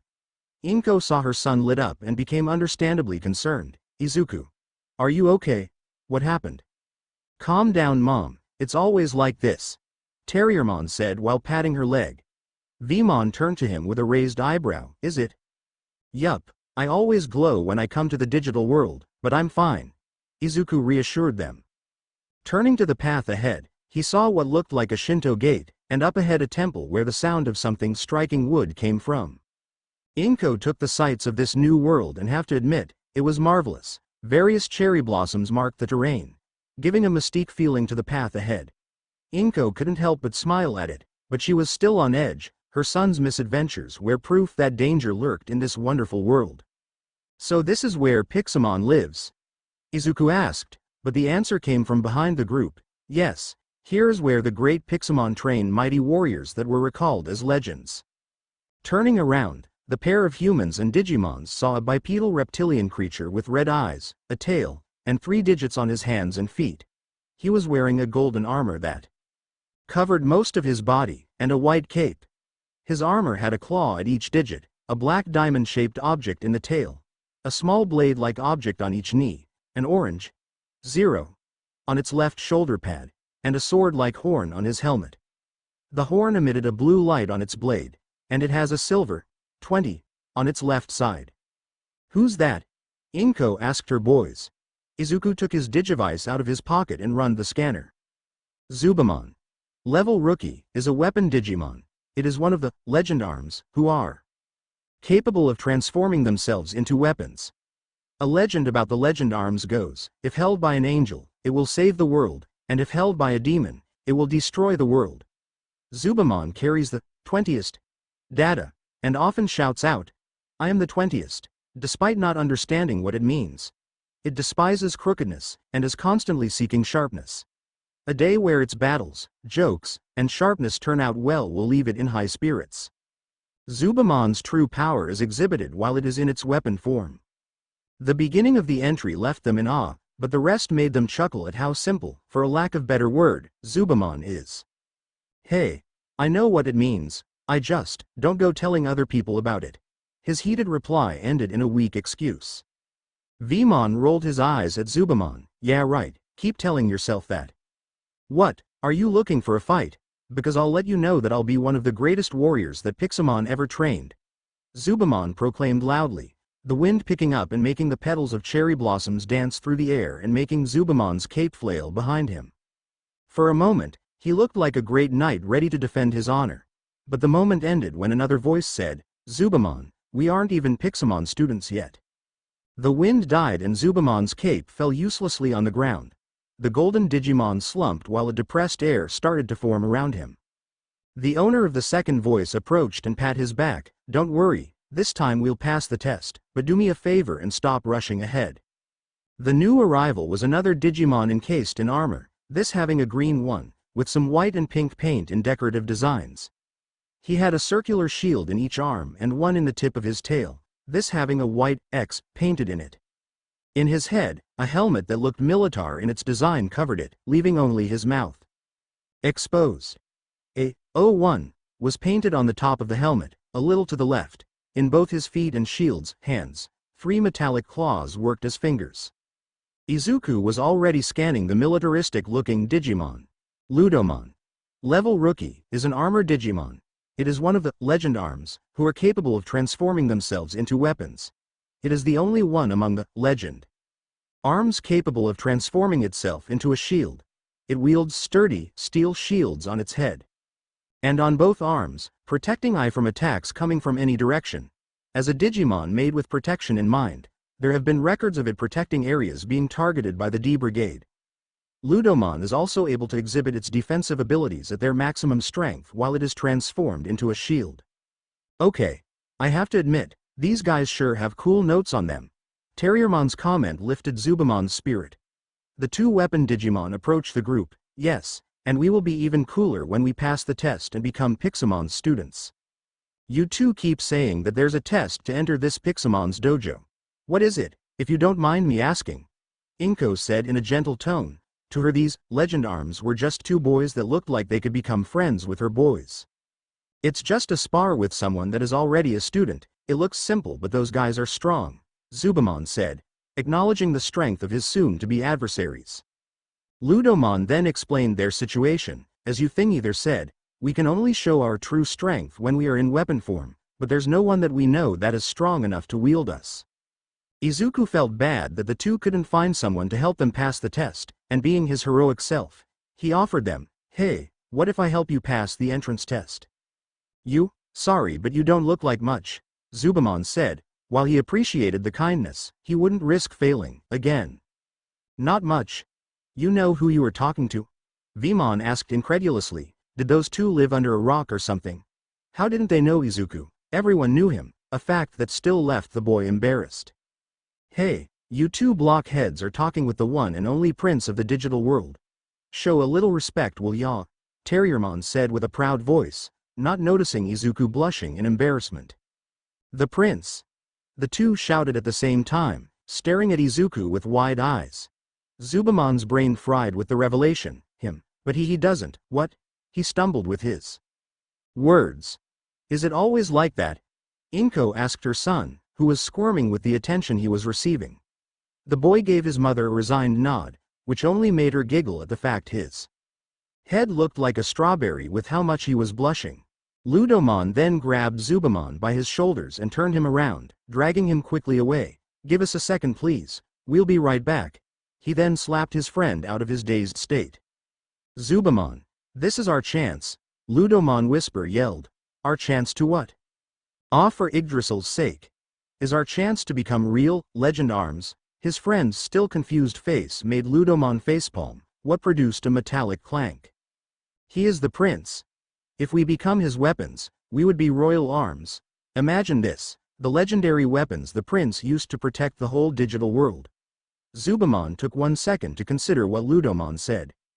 He imagined Izuku on top of a mountain, the sun shining behind him. He lifted his weapon, a golden sword that when illuminated by the sun, looked as if made by pure light. Zubamon was almost drooling with the mental image. He quickly recovered from his daydream and grabbed Ludomon. The 2 rushed back at the group. They saw Izuku and his partners explaining something to Inko, and the woman looked fairly worried. Stopping abruptly at their side, Zubamon let go of the dazed Ludomon. That was not expecting the sudden suicide dash. Fear not, my dear prince. From now on you won't lose a single fight. The boy was stunned from the turn of events, but before he could ask, Zubamon jumped and in a flash of light, turned in a golden sword. Izuku fumbled while trying to catch it, but fortunately did it before anything could happen. The sword was like a modified version of the Digimon it was, the blade, horn elongating, the handguard being Zubamon's head, and the handle his tail. His limbs formed an extended guard in front of his hand. Wow! Izuku whispered in awe, that's amazing. He started to gush out, but Inko was not as thrilled as him. The woman didn't like it when Izuku held a knife, so seeing him with a sword that was half as tall as him left her feeling incredibly worried.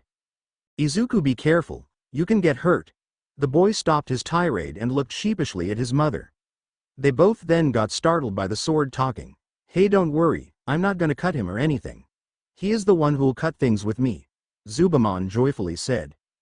Yeah, and he'll be safe, as he'll have an awesome shield with him too. DemiVmon followed his friend's lead, and with another flash of light, he transformed in a round shield. It was composed of a bigger centerpiece, that was like DemiVmon helmet, and other two smaller ones, that were like his arms. Izuku was expecting it now, so he didn't have any trouble with catching the shield in the air. Inko looked at her son, with sword and shield in hand. He looked adorable. She was still concerned with him holding something sharp, but for now she would not object, as the excited faces of her boys were just too much for her. Now you'll be able to pass the test with flying colors, DemiVmon smugly said. He felt at the moment Izuku's hand landed on his handle, the sheer power flowing through him. DemiVmon was sure he could slice through a boulder without even slowing down. Yeah, so let's go. If we are lucky there's someone to apply our test now. DemiVmon was in the same boat. The power trip was making the usual level-headed Digimon a little overconfident. But who could judge him? He felt invincible with all the power Izuku was pouring into him without even knowing. Wait, I'm still not sure about letting Izuku fight. You two were already pushing it, she pointed at Terriermon and Vmon, but I would let it slide as you two were Digimon, but I'm not comfortable with Izuku getting in a fight. She said that with conflicted feelings. Mirai had told her that Digimon fought all the time, as it made them stronger, so it was their way of life to push themselves with conflict. But her son was a 4-year-old, and he already had more battles under his belt than he should. Hey, it's okay, it's not like if we are going to have a death match, I'll only have a spar with them and see if they have what it takes to be trained by my master, a new voice said.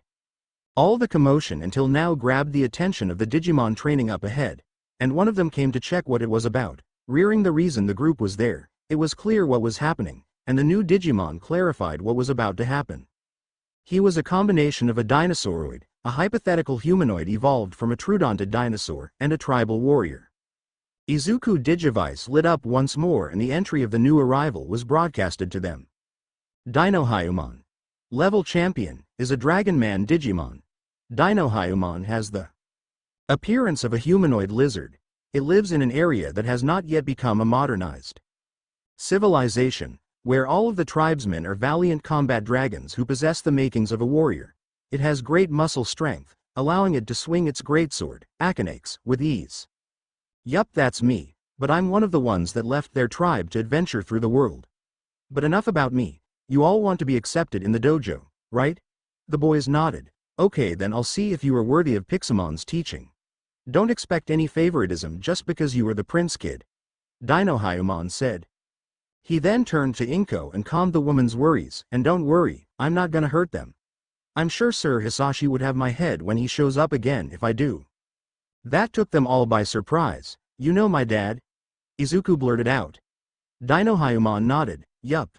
He trained under Pixamon too, a long time ago.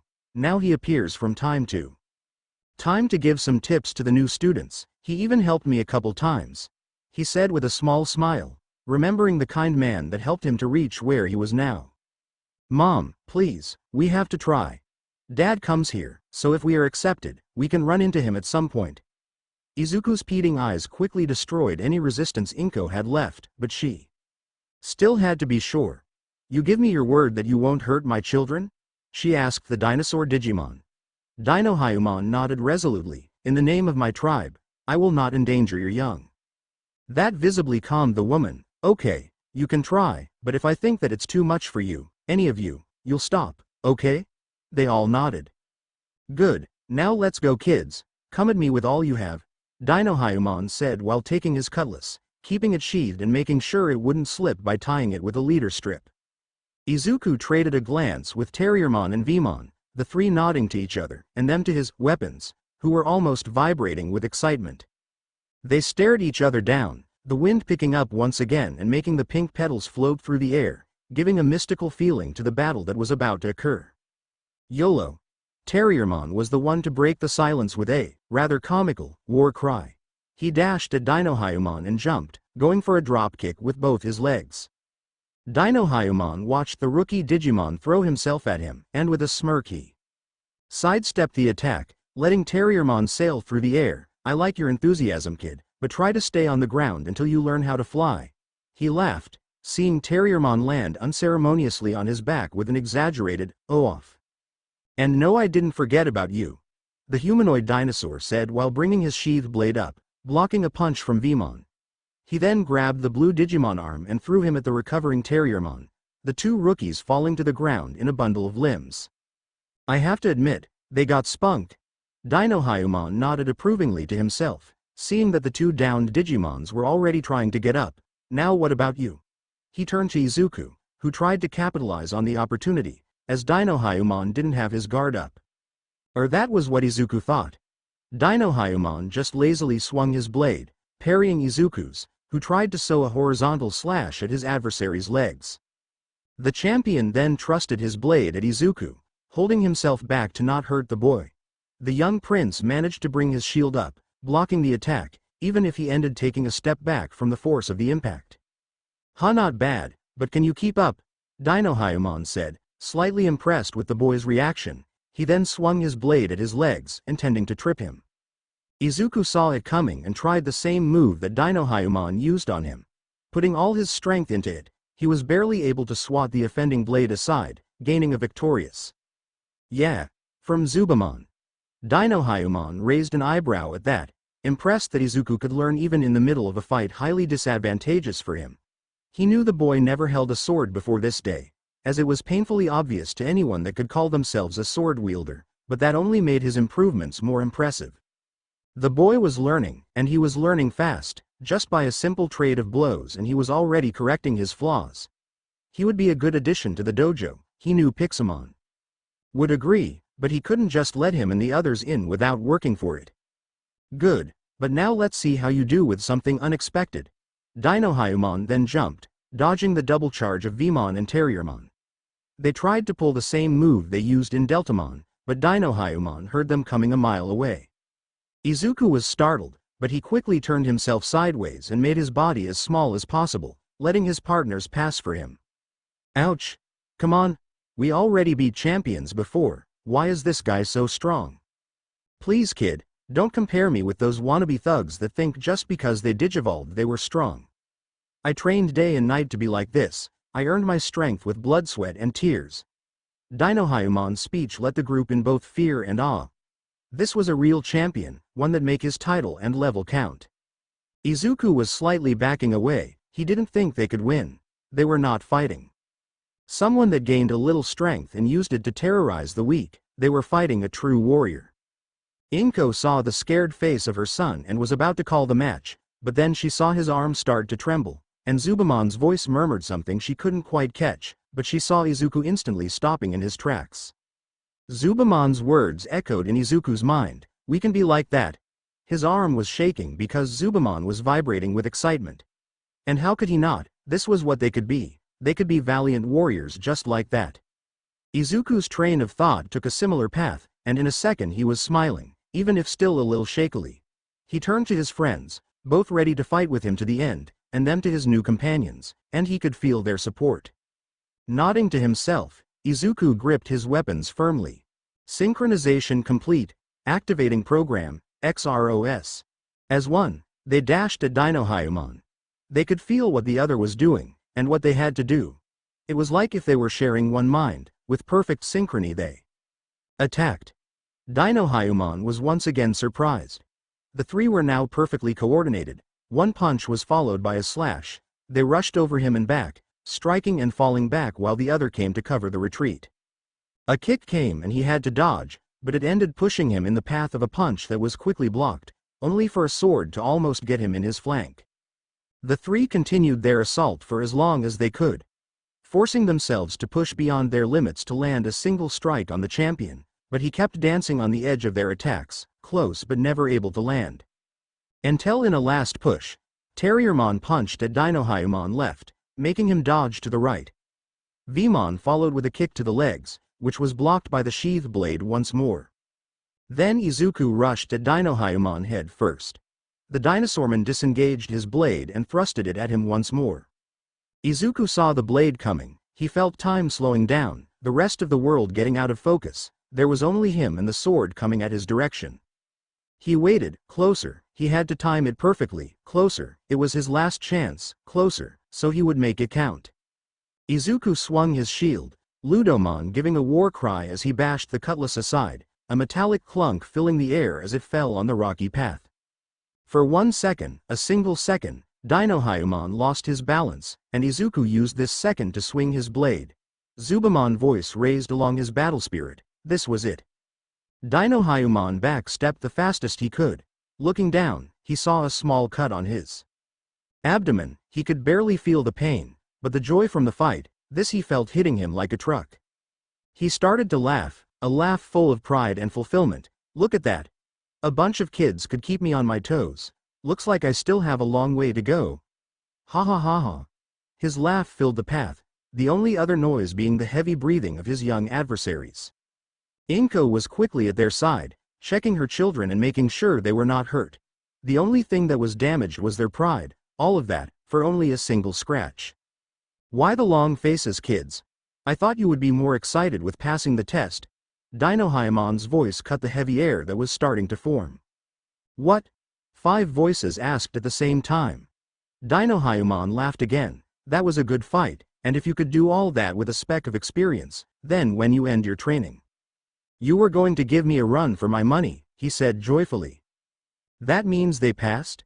They were accepted in Pixelmon's dojo? Inko asked the Digimon. Of course. Now let's go.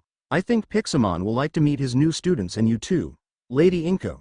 Even if Sir Hasashi already told him about you almost as much as the little prince. He laughed once more. Now it was Inko's turn to be embarrassed. She knew her husband liked to brag about his family, but she would have some words for him about it. And now she found that not only Izuku, but she and Hasashi were some kind of nobles. This day was already becoming too much. Okay. Let's not keep your new teacher waiting, boys. Inko turned to the kids, and saw that first, DemiVmon and DemiVmon were back to their normal forms, and second, they were all around Izuku, who had his digivice out and a window with team written in it.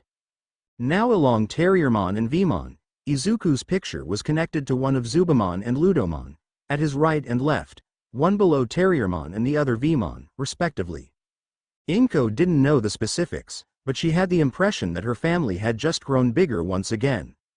In a forest with great trees, their crest of leaves covering the sky completely, cables with lamps coming from their trunks and webbing on their branches, providing light to the beaten path below, a lone figure walked. It was a dragon-like Digimon with white armored skin, dark blue claws, gold eyes, and horns. He was wearing a red cloak with a hood that had goggles embedded in it. The Digimon was aimlessly walking down the road. Looking down, he sighed. Why did that have to happen? Master, what are you trying to teach me now? His master's words still ring on his mind. Hackmon, I see you are dedicating yourself to your training. Yes, master, he happily replied, but then his teacher said the word that would make him doubt himself and all he believed until now. Why? What? Why do you push yourself so much? Why do you train for? Why do you fight for? I want to be a hero like you. I see, you are still not ready, he said with an even tone. Ready for what? It doesn't matter, your training is on hold for now. What, why? Because you have to find the true reason that you fight, what you stand for, why you want to be a hero. You won't find the answer to it here. Since then, he was on his own, and Hackmon was still no closer to finding his purpose. Do I even have one? He muttered depressingly. Hackmon glanced up, to the various lights hanging high above, admiring the beautiful sight, before sighing once more, is not like the answer is going to fall from the sky. At that moment he started to hear a buzz, before a voice shouted, "Look out." Hackmon's head snapped back up, and he saw something so weird he thought he was dreaming. Flying at him was an insect Digimon. It was bipedal with 4 arms. Its head was eyeless with black markings and a pair of long mandibles. It had a pair of large wings and a pair of elytra on its upper back. It was red in coloration with black muscles in the torso, arms, and legs. But the weirdest part? Riding on its head, was the prince. Hackmon knew how the prince looked from his master, who was a close friend to Sir Hasashi, and he could see, even from that distance, that it was him, and he was coming right at him. He quickly got out of the impact zone. Not a second later, the airborne Digimon crashed on the ground, sending his passengers flying. Izuku's training paid off. With a turn of his body, he righted himself, did an accidental front flip, and landed on his feet in front of a tree. Turning back, he exclaimed while putting his hands on his waist. That wasn't so bad. When he finished speaking, DemiVmon, in sword form, came flying, missing Izuku's head by 5 centimeters to his right and buried himself until all his blade was on the trunk. Speak for yourself. Izuku turned his head to his now trapped partner, not at all bothered by what just happened. Oh, here, I'll help. He grabbed DemiVmon's handle, put his foot on the tree, and pulled his friend from his wooden prison. Freedom. The golden weapon cried in triumph. Izuku then saw Hackmon and asked, "Hey, you okay? Wait a second." Izuku then pulled his digivice. Hackmon. Level Rookie is a mini dragon Digimon. Its fur shines a cool white. Hackmon had encountered Gankumon, who saw in it the makings of the 13th Royal Knight and decided to temper the rookie Digimon with frequent, rigorous trials, in order to pass on its own title as a Royal Knight to Hackmon. Its unfettered and restraint-hating, adventure-loving way of life is probably due to Gankumon's DNA. It chases after Gankumon and faces the rigorous trials it imposes with an air of composure. It has a masterful sense of combat due to its lineage, and because of its training with its chaperones, the Sistermon sisters, it can more than hold its own in battle against its opponents even if they're an ultimate. It specializes in close combat that capitalizes on its keenness. It follows its dreams of becoming a royal knight like Gankumon as it fights through continuous battles. Wow! Izuku whispered with stars in his eyes. That was one of the coolest entries he ever saw. Hackmon was embarrassed from his entry, more so with what happened between him and his master before, but before he could say anything, Izuku entered his hero fanboy mode and started to geek out about Hackmon. A loud bang interrupted the young prince's tirade and brought their attention back to Red Digimon. Terriermon and Vmon were literally running circles around it while it raged, both dodging the reckless attacks. Hey little bro, some help would be nice. Oh, right. Izuku took the moment to also analyze their enemy. Kawagamon. Level Champion, is an insectoid Digimon. It is armed with gigantic pincers on its head. Like Kabuterimon, it has combat abilities that far exceed those of similar species that inhabit File Island. It is protected by its tenacious power and sturdy shell, and in particular, as the power of its pincers is super powerful, once it clamps an enemy, it will squeeze until the opponent's life is extinguished. There is a perfect rivalry between it and the vaccine attribute Kabuterimon, and there is only conflict between them. Another one with a fated rival thing. Please people, be more original will ya? Terriermon said, ducking to escape the pincers of his adversary. He didn't want to test the log veracity about the things. He's the one we are after? Vmon asked while punching Kuwagemon's knee, making it stumble. Dunno. Terriermon shrugged. Heads up, Ludomon, who had landed on a branch and was waiting for his chance, shouted after jumping from his position, right above Kawagamon. Wall rake. He fell shields first on the insect Digimon head, the impact sending it crashing to the ground.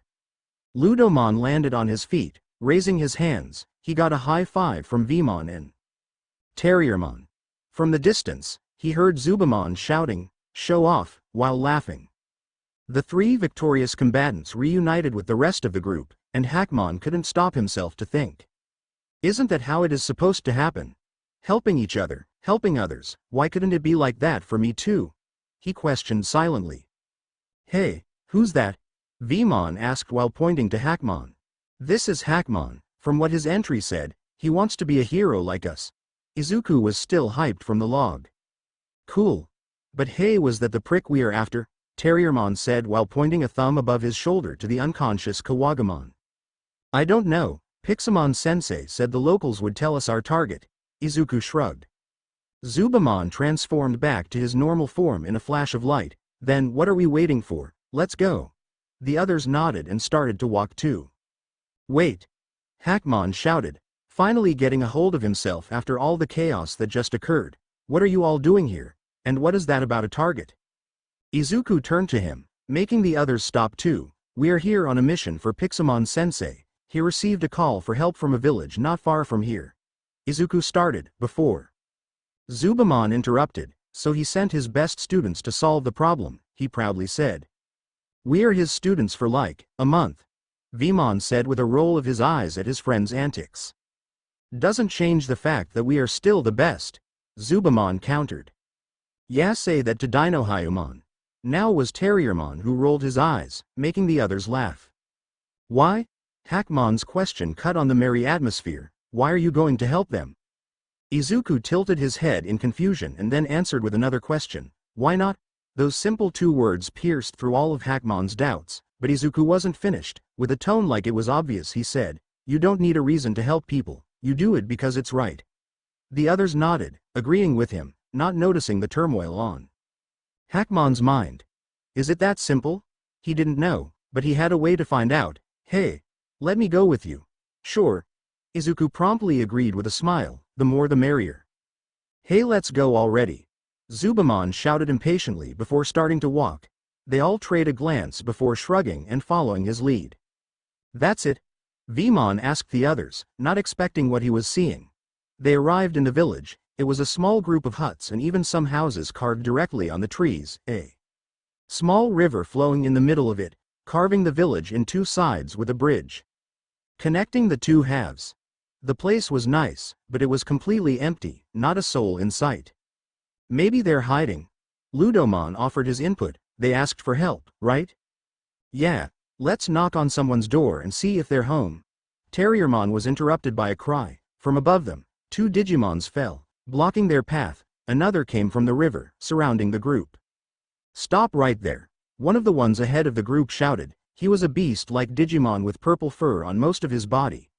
He had two large legs and two arms, each of which had 3 black claws, as well as a large, vulpine tail. The fur on his chest, paws, snout, and the end of his tail was white. He had 2 pointed ears with black stripes and 2 very small black wings. On his brow was a triangular red gem, similar to an old-style interface. The one at his side roared at them. He was a dragon-like Digimon. He had a white belly and lower jaw while his head, back and tail were a greenish-blue. He was biped, with 3 clawed digits in his muscular arms and feet. 2 small, red bat wings were on his back, matching his horns, which branched in 2 flat tips. The one behind them was about to say something when he saw Izuku. Wait, he cried, getting the attention of them all. He was a white, furry sea lion with no nose and long ears, purple markings, an orange-red mane, large claws, a short tail like a sea otter, and a W-shaped mouth with 2 pointed teeth popping out. He pointed at Izuku with one of his fins. It's the prince. Who are those guys? Vmon whispered to Izuku, who was already fidgeting with his digivice. Doraemon. Level Rookie is an animal Digimon and carrier of the X antibody. Because it has an old-style interface on its brow, it is presumed to be an experimental prototype. Digimon. From before Digimon were discovered. The personality of natural combat species Digimon manifests particularly strongly within it, so its combat instinct is high, and it often barks and snaps at everything, but it seems that it was tamed by someone it once bit. The data that is said to have been hidden within the deepest parts of its digicore during an experiment is the potent life force data of the legendary beast, the dragon, and it is said it has the potential to grow into a mighty Digimon. Dracomon. Level Rookie is a dragon Digimon. It is an ancient, pure-blooded dragon Digimon that is said to be the progenitor of all Dramon-type Digimon. It possesses physical ability to a degree that could not be imagined from its small build, and both its power and its quick wits are top class among rookie Digimon, although its personality is ferocious. Dracomon can show its gentle side only to the others it has recognized. It has wings, but it is unable to fly because they are not sufficiently developed. Also, it has a nature whose primary trait is wanting to collect shiny things, with an especially strange attachment to gems and metals, and it eats and assimilates its favorite things. Amongst the scales that cover Dracomon's whole body, there is one scale that is called the Gekurin. If it is touched there, Dracomon loses its mind to an excess of anger, and indiscriminately fires its Great Strike. Gomamon. Level Rookie is a sea animal Digimon. It has become able to move on land, and is covered in temperature-maintaining fur. The short, white fur that covers its body gets longer as it grows, and furthermore, it's said that it turns brown when it grows up. Its personality is a naughty boy type that fiddles with everything it sees. The red fur growing Along its back from the top of its head moves according to Gomamon's emotions, and when it gets angry, the fur bristles. Gomamon's claws are strong enough to easily break through solid ice, so you'll have a painful experience if you take it lightly. Why does everyone here have a cool entry? Ludomon asked, genuinely curious. Guys. Gomamon's loud voice got their attention. He had run by the group and was now talking to Doraemon and Dracomon. We are saved. You sure it's him? Doraemon asked, unimpressed by their supposed saviors. Yeah, they don't look like much. Dracomon too wasn't convinced. Izuku approached and tried to act diplomatic. Hi, we are sent here by Pixelmon-sensei. He said this village needed help. Before his friends could say anything, Gomamon answered, yeah, we asked for help. This village only had in training level Digimon beside us, so we had to protect the village, but some Kawagamon showed up and started to attack. Everybody left since then, well except from us. That's horrible. Izuku was crestfallen. Those Digimon had to abandon their homes and flee. He wouldn't let that stand. Don't worry, we'll help. And how do you plan to fight champions? Doraemon asked, annoyed by how Izuku seemed to not realize the gravity of the situation. The same way we took the one we already beat, together. Vmon, who they didn't realize was at their side, along with the others, exclaimed, receiving various words of agreement. Wait, you already beat one of them? Dracomon couldn't believe it. He and his friends barely could keep up with one of the beetles, and they fought one and won? Yup, if we work together, we can beat the others too, so what do you say? Let's save this village. Izuku is successful in hyping the others, all but one. What's the point? There's no one here anymore. Hackmon's doubts once again crept to the surface. Exactly, if we drive them off, then the Digimon will come back, even if we don't be here to see it. Being a hero is about helping people any way you can, even if no one knows, even if you don't see it happen. If you do everything you can smile and call yourself a hero. Izuku's speech touched all of them, and gave Hackmon his answer. He would be the hero he wanted. He would make his decisions without regret and stand by them. The three natives were having similar thoughts. They failed to protect their home the first time, but they wouldn't accept that lying down.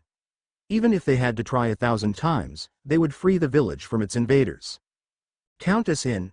Doraemon didn't look back, knowing his friends were nodding. Me too, Hackmon said with renewed vigor. Izuku looked at all of them. Smiling, he nodded. Let's do this. Yeah, they shouted in unison. So, what's the plan? Terriermon asked his little bro. Izuku started to mutter too fast for them to follow. After a minute he stopped. I know what we have to do. His smile promised them it was a plan that would be so crazy, it might just work, just the way they liked. Everyone in position? Izuku asked FRM his hiding spot, using a program called Communicator. That created a small green circle that hovered over their ears and worked like earpieces, but way cooler in their opinion. What made Vmon say they were on a spy movie? And suggesting code names, but the idea ended getting shot by the lack of time to come with any. Receiving confirmation from the others, Izuku prepared himself. His plan was a simple one. Gomamon would attract the Kuwagamons to the bridge, where they would drop a net made from the cables from the trees, taking the insect Digimons out of the sky where they had the advantage. Gomamon would then escape by the river, and all would attack the enemies together.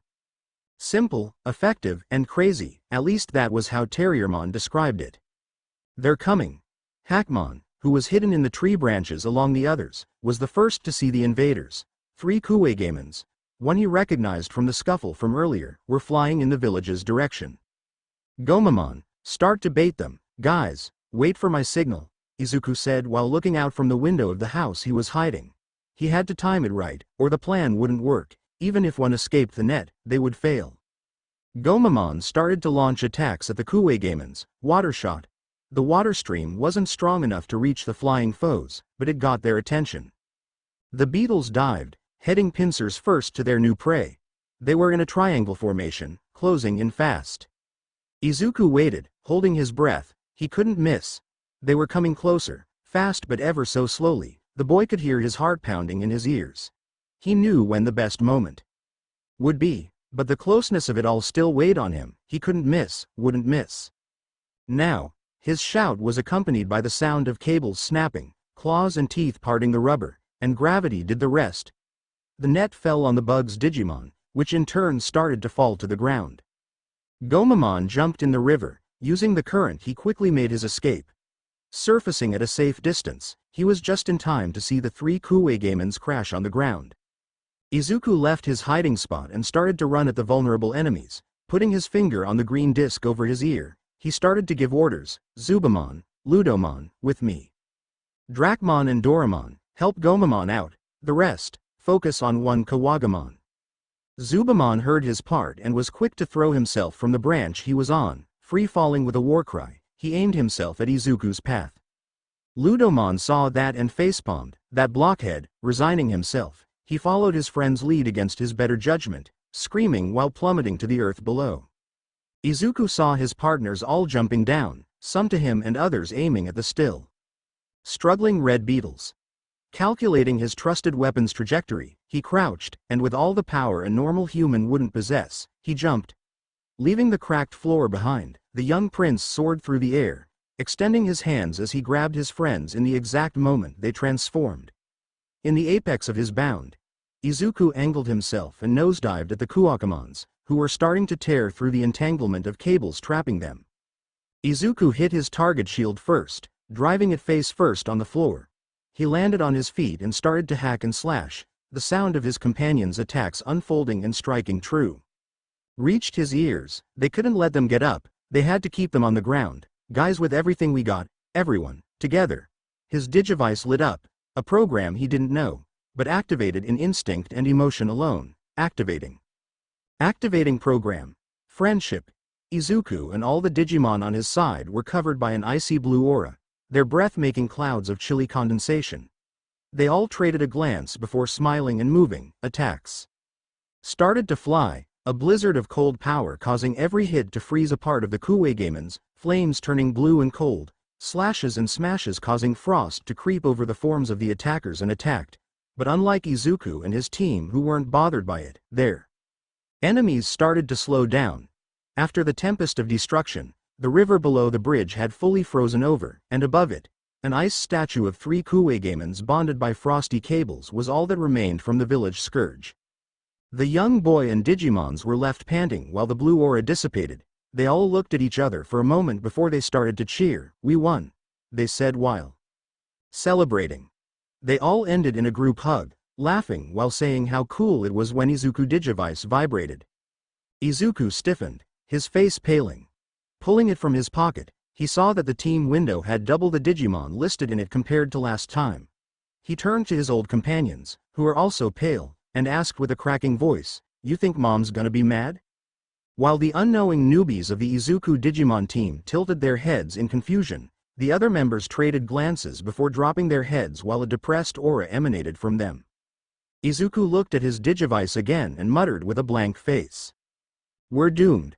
See, honey, there's a lot of children here to play with," a woman with bubblegum pink hair said to the girl at her side. The girl was 4, her quirk turning her skin as pink as her fluffy hair where 2 small yellow horns poked out. Her eyes were a golden yellow surrounded by black sclera. She was wearing jean shorts, a black shirt, and pink shoes. "Until I hurt someone here too," the girl said sadly. The woman kneeled to look her daughter in the eyes. "Don't be like that, Mina. It was an accident. Accidents happen. It wasn't your fault." Mina didn't look convinced, but she nodded to her mother and turned back to the park. "Okay, let's go." She marched until one of the nearest kids, 3 boys her age, the blonde one that seemed to be the leader, saying they were going to enter the woods to look for beetles. "Can I go too?" she said with the most cheerful voice she could. The blonde turned to her and gave her a glare. "Get lost extra," the boy shouted in her face, making her take a step back. So much for making new friends. She barely arrived and no one wanted her company. She was about to turn back and run to her mother. If she begged hard enough, maybe they could go home. Until another voice came from behind her. "Do I have to teach you good manners again, Explodey? The last 100 times weren't enough?" Mina turned to see who was talking and had to do a double take. A boy with green hair as messy as her own, wearing a green shirt with a pixelated blue shorts, red shoes, and yellow aviator goggles on his forehead. Around him were 8 creatures, each more different than the other, the white and green bunny being the one that had talked back at the blonde boy that was now gritting his teeth in anger. "You're looking down on me?" The boy snarled while sparks popped in his hands like firecrackers. No, the bunny said before jumping on the green boy's head, who had not even moved from the added weight on his head. Standing with surprising balance, the bunny said, "Now I'm looking down on you," he laughed. "TerrierMon, don't be mean," the boy said exasperatedly, "and you two should be nicer, Kachan." "Get lost, Deku. I don't need to do shit." The curse made Mina flinch. Okay, maybe she was just unlucky and approached the worst kid in the neighborhood.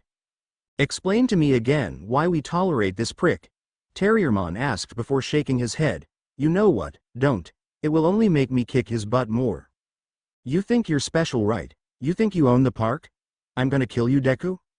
The green-haired boy, Deku was it? Or was that just something mean the blonde came up with? Shook his head. "No, it's a public park. No one owns it." He then put his hand on his chin and tilted his head, making TerrierMon hop back to the ground. "Well, I think the government does. But it's free for everyone to use it." The boy started to speak faster and faster until no one else could understand his mumbles. The blonde said something before turning and walking away, but Mina was too focused on the strange scene happening to pay attention. Didn't the boy need to breathe? She got her answer with what happened next. "Terrier chop." TerrierMon chopped the boy in his head, stopping his mumble spree. "Breathe, little bro. Breathing is important, so breathe." Mina couldn't hold it anymore. She laughed at the absurd display. The other creatures also joined her while the bunny lectured the boy. Finishing her laughing fit, Mina tried again. "Hi, thanks for helping me with that guy. He wasn't nice." "Yeah, Kachan is a little difficult." The boy didn't look very sure of his answer, but he kept going. "I'm Midoriya Izuku. Are you new here?"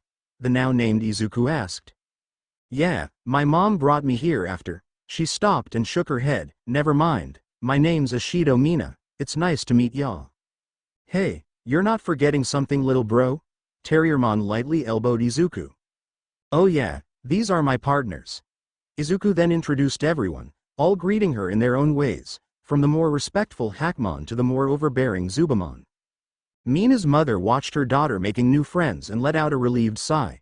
She was worried when the other boy started to shout at Mina, but fortunately everything worked out in the end. She had a smile on her face as the kids started to play together. Coming here was a good idea after all. "So why are we in the river?" Mina asked her new friend, Izuku, who was messing with something on his weird phone. It was really cool that it made the screens on the air, but the thing looked like an old portable video game. "The river here is really shallow and doesn't have any fish. I want to see if Gomamon's ability works in any kind of body of water or only in populated ones." "Okay." Mina didn't exactly understand what he meant but nodded along either way. She realized Izuku was really smart, so if he was doing whatever he was doing, it was for a reason. "Ready." Gomamon waved from the river. What was his version of a thumbs up? Then go. Marching fishes. Colorful fishes surged from the river and started to swing about. "Whoa, that's so cool," Mina said with stars in her eyes. She turned to Izuku to see his reaction, only to see him with a small smile on his face while his eyes glowed. A screen opening above the device in his hand and words filling it faster than Mina's eyes could follow. After a minute the screen closed and the glow in Izuku's irises stopped. "You can stop now, I already got everything I needed." His partner complied and the fishes dived in the river and disappeared. "Hey, I'm not impressed. What good fishes will be in a fight?" Zubamon's answer came in the form of a fish hitting his face. Looking down he saw Gomamon laughing. "It's on now." The sword Digimon shouted while jumping down on the river, splashing water on the sea lion. Gomamon's extremely mature response was to splash water back while blowing a raspberry at Zubamon. The water fight continued for another minute, ending with both soaked and the others laughing at them. "What are you laughing at?" Zubamon shouted and splashed water up, wetting everybody. "Okay. Now you asked for it. Let's get him, guys." TerrierMon's order was promptly followed by the others, all Digimons jumping on the water and splashing Zubamon with water. Izuku looked at his partners and then at Mina and shrugged. "If you can't stop them, join them."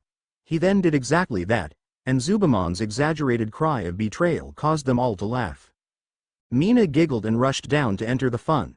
Stopping behind Izuku she splashed him, earning a startled yelp from the boy. She was then ambushed by TerrierMon and Vmon, who came to Izuku's rescue, and in no time everyone was throwing water at everybody. So caught in the moment, Mina didn't notice her quirk activating, only realizing what she did when a blob of greenish water hit Izuku on the arm. Her heart almost stopped. She did it again. She hurt someone again, and now she would be alone again. She didn't even notice that she curved herself in a ball and started to cry until Izuku called her from her side. "Mina, you're okay? What happened?" he asked worriedly. "I'm sorry. I didn't want to hurt you. I'm sorry," she sobbed. "What? Mina, you didn't hurt me. I'm fine." She looked at him and saw that the place on his arm where her quirk hit him was actually unharmed, which made her give a shuddering sigh of relief. Izuku looked at her now with both concern and confusion. "Why do you think you hurt me?" Mina sniffed and let her eyes fall. "I used my quirk on you. I didn't want to, but I did. Sorry." "Your quirk?" Izuku tried to remember if she did something, but he only saw him throwing water at him. "It's called acid. I make this goo that makes things melt," she said in a tiny voice, bracing herself for the others to start yelling at her. What truly happened next was Izuku getting right in her face and asking a million questions with stars in his eyes. "That's so cool. Can you make as much as you want? As strong as you want? Does it come from anywhere on your body or only your hands?" Mina blinked. "You're not mad?" Izuku blinked. "No, why would I? I hit you with it. I almost melted your arm," she yelled, making Izuku open some distance. He looked confused for a second before looking down at his arm and realizing what happened. "Oh, so that's why my arm stung a little. I thought it was from the cold water." He glanced back at her. "Don't worry, I'm tougher than I look, right guys?" he asked his partners, who were keeping a little distance to give Mina space. "Yeah, little bro is right. A little acid is nothing," DemiVmon said while keeping Zubamon in a headlock. "And he is the one best to do the talking, so keep your mouth shut," he yelled at Zubamon. "I just don't know what all this fuss is about. He's the prince." The golden armor-clad Digimon choked retort only made DemiVmon tighten his hold. "Yeah, but no one in this world knows it, and it's to stay like that, so shut up." There. Conversation was ignored as Izuku was more focused on cheering up his new friend. "Mina, it's okay. Accidents happen. It's not your fault. I know how strong powers can get out of control. Yesterday Dracmon almost burned my house down." His comment earned an indignant sputter from said Digimon and a giggle from the girl. "It's fine, you'll learn how to control it." Izuku offered his hand to help Mina stand. "I can help you if you want. We're friends, right? Friends help each other." Mina stared at the hand offered to her for a second before accepting it, smiling while Izuku pulled her up. "Yeah, we're the best friends ever." "Hey, what about us?" Vmon asked in mock hurt. Mina hummed while looking up. "I don't know," she smiled mischievously. "Maybe we're just normal friends." "Your words hurt me, Pinky." Vmon's voice was so exaggeratedly pained it caused the others to snort. "Okay, drama queen, that's enough." Dracmon patted his friend back while rolling his eyes. "Now let's get out of this place, the water's cold." Once more in high spirits, the group climbed back up to the beaten dirt path, and Izuku quickly noticed a problem. Guys? We're soaked." "Not a problem, bro, petite twister." DemiVmon's shout was the only warning he gave before starting to spin like a top. The resulting wind current was successful in drying them, but the experience wasn't exactly pleasant. "Okay. Next time I'm using my fire. Thank you very much," Dracmon complained. "You'll end up burning down the forest, and you know a puffy Dormon said while trying to get his fur back to normal. "It was one time. Can't you let it go already?" Dormon hummed to himself. "Nah." His answer enticed an over-the-top groan from his dragon friend. "I think it's time to go back home, guys," Hackmon said after getting his head out of his entangled cape. Izuku's eyes flashed green. "Yeah, it's almost 5 now. Let's go back to the entrance of the park," he said sadly as the time with his new friend was almost over. Mina too wasn't happy with it. "Yeah, but we can take the long way there, right?" she asked hopefully. "Yeah, let's enjoy the view." Izuku quickly agreed. "Procrastination at its finest," Gomamon dryly said, annoyed more than anyone at DemiVmon's stunt. Taking the longest possible route to their destination, Izuku and Mina reached the entrance. There they were greeted by Mina's mother. "Hello, did you two had fun?" "Yeah. Can we come back here again, Mom?" Mina asked her mother with her best puppy eyes. "Well, we could come another day for you to play with your new friend, but you haven't even introduced him to me yet. My daughter doesn't tell me anything anymore," she dramatically said, hiding a giggle at Mina's embarrassed face. "Mom, URG. Izuku. This is my mom Yuzu. She's mean so don't mind her, Mina pouted. I'm Midoriya Izuku. It's nice to meet you, ma'am, he said awkwardly, shooting a look at his partners that only shrugged with similar confused expressions. Yuzu chuckled. Nice to meet you too. Now Midoriya-kun, do you have your parents' contact so I can talk to them? This way I can schedule a day for you and Mina to play together. Again. The boy's eyes flashed. Sure, okay, now my mom's number on your contact list. Yuzu was confused. Checking her phone she saw a new number. How did you do that? She asked, more surprised than anything. The young prince's eyes widened. It was my Quirk? Behind him Ludomon facepalmed, producing a metallic clunk from his armor. I only don't say that was as subtle as Zubamon because he doesn't know what subtle means. The Digimon in question let out an indignant yelp. Luckily the woman didn't pry, and after some last goodbyes, they parted ways. Izuku and his partners started their trek back home, but when he was about to leave the park he felt something odd. It was like a shift in the data flow in the air. Turning back, the boy tried to search for the reason for the disturbance but found nothing. Hey little bro, let's go already. Terriermon's voice grabbed his attention back. I'm going. Izuku chalked it to his imagination and started to walk. Later he would look at it and regret not being more careful. Mina was almost exploding from excitement. After they came home, her and Izuku's mom talked over the phone. They seemed to be getting along well, and decided to let the kids meet to play at the park they met. The neighborhood was relatively safe and heroes patrolled often, so her mother said it was fine for her to go there as long as she came back home before it got dark. Even then Izuku offered to walk her to and from the park. His mom said he could take care of them, and with his partners always with him, she was sure they would be safe. The next day after school was over, Mina ran to her house, changed into more comfortable clothes, and waited for her friend. Barely 10 minutes and she heard a knock on the door. She was rushing to it before her mom could even get up from the couch where she was watching the news. Opening the door she came face to face with her friend. He was as usual accompanied by his partners. Izuku, I was waiting for you. Let's go. Mina didn't want to waste a second more. She grabbed his arm and started to drag him along.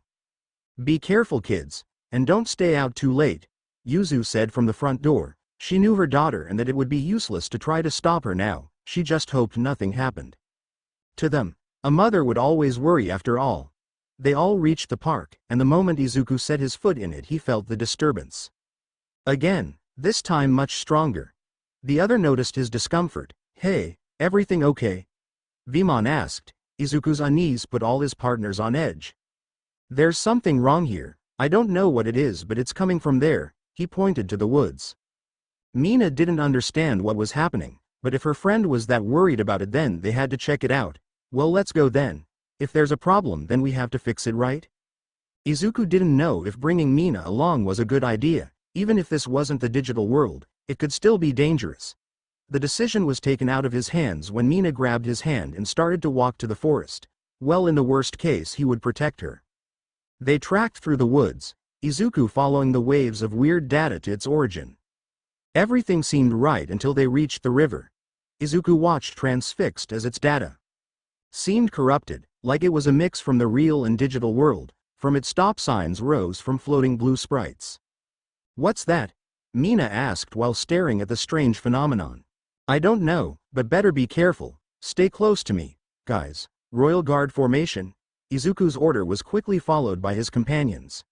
Zubamon and Ludomon at his sides while the others made a circle around them. They had come with formations and strategies so they could fight without getting in each other's way, and because they thought it was cool, but that was not the point.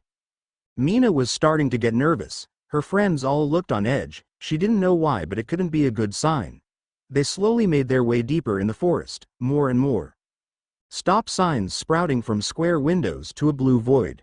They reached a clearing with a big tree. Izuku noticed a disturbance and glanced around. Guys, there's something here. Before he could finish, a roar sounded, startling them all. From the tree, a massive form lunged at them. Izuku grabbed Mina and jumped, his friends following his lead and scattering. The figure crashed on the ground. Izuku couldn't believe his eyes. It was a draconid covered in black leather and with 4 red eyes. The part that shocked him was that it was a Digimon. He wasn't the only one. What's a Digimon doing in the real world? Gomamon voiced all their thoughts. Izuku put Mina down. She was staring fixedly at the monster that almost flattened them. Izuku wanted to reassure her, but he had to focus on the priorities. Pulling his digivice, he scanned the Digimon. DemiVmon. Level Champion is a dark dragon Digimon. It is known and feared as the Many-Eyed Demon, as a demon beast that was summoned from the dark area by the Messenger of Darkness, DemiVmon. There are no other Digimon as evil as it is.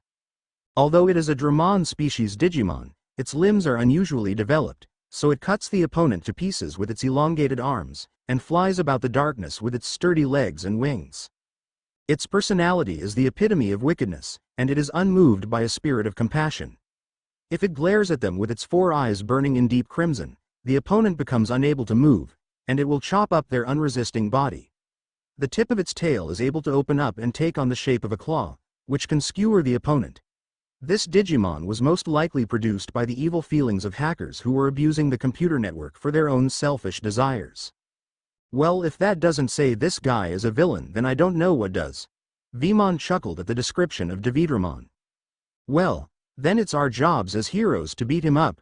Zubamon's shout earned him a glare from the evil dragon, but the legendary sword was unimpressed. You will need more than an ugly face to scare me.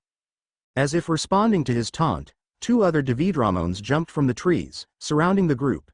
You had to open your big mouth, Ludomon grumbled. His friend's penchant to tempt fate annoyed him to no end.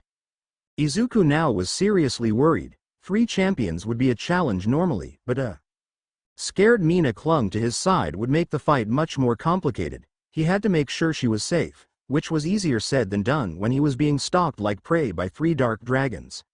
He had to get Mina out of there, leave her somewhere safe, and come back to dispatch of the Digimons before someone else stumbled onto them. Guys, I need a distraction. Terriermon with me. Without hesitation, the prince's companions followed his commands. Dracmon picked Vmon up and threw him at the closest enemy. V headbutt. The impact of the strike took the dragon off its feet.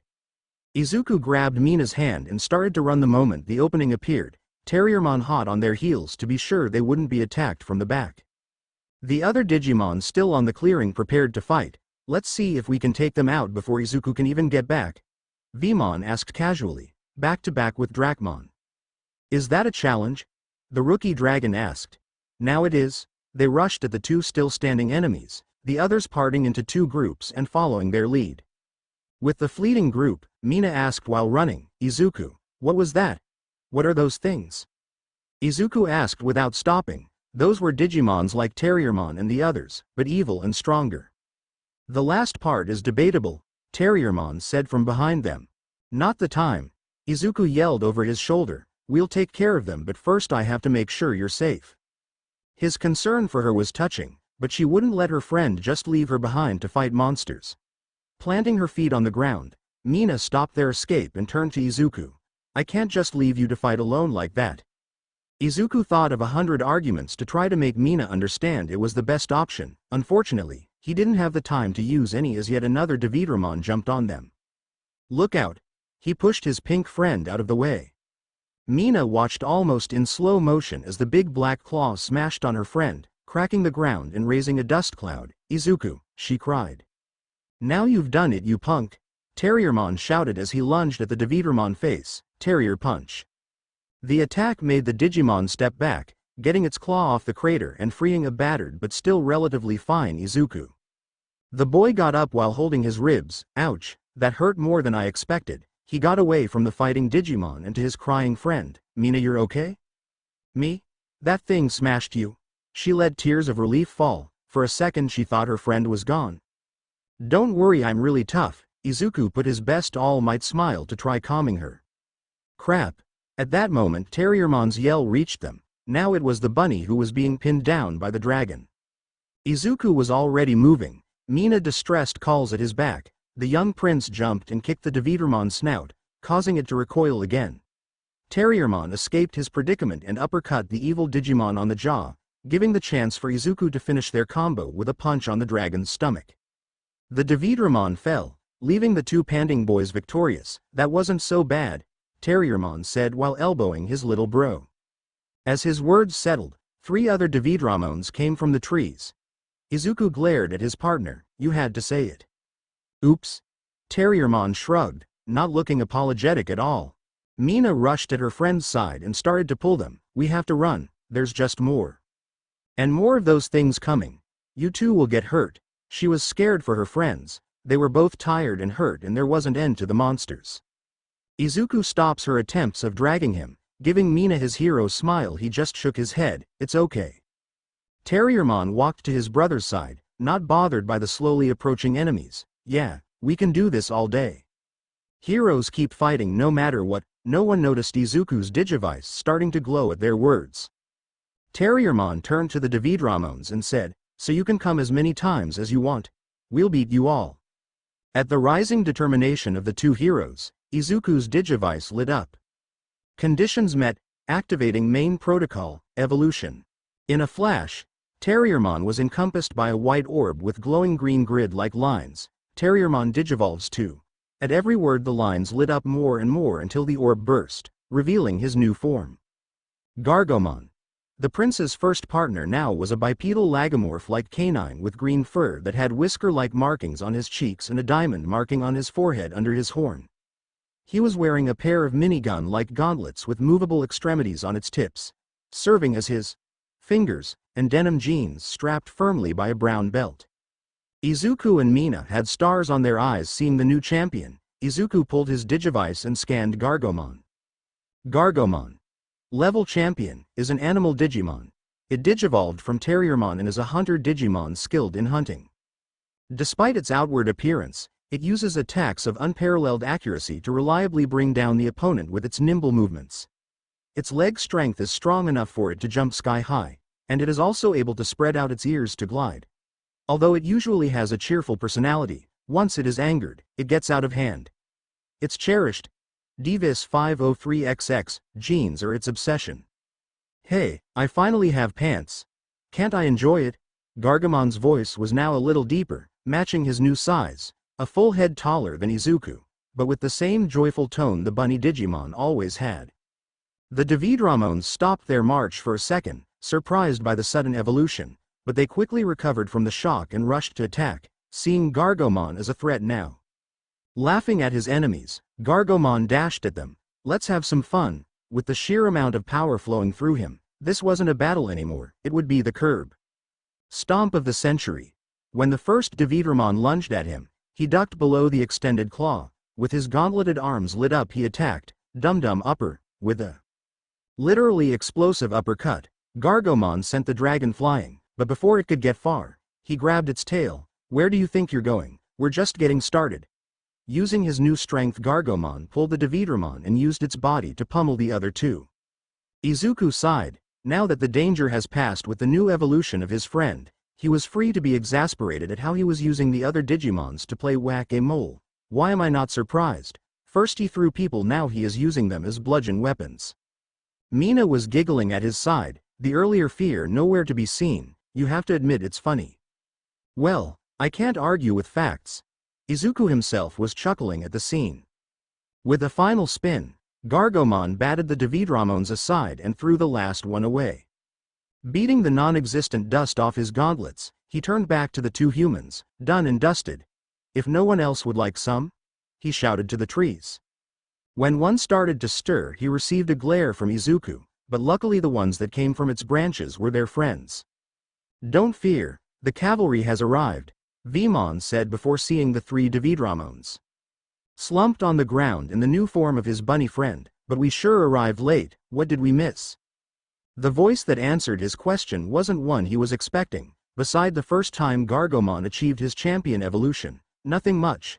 They all turned to see Mirai, leaning on a tree while tapping something on her laptop. Mirai neighed.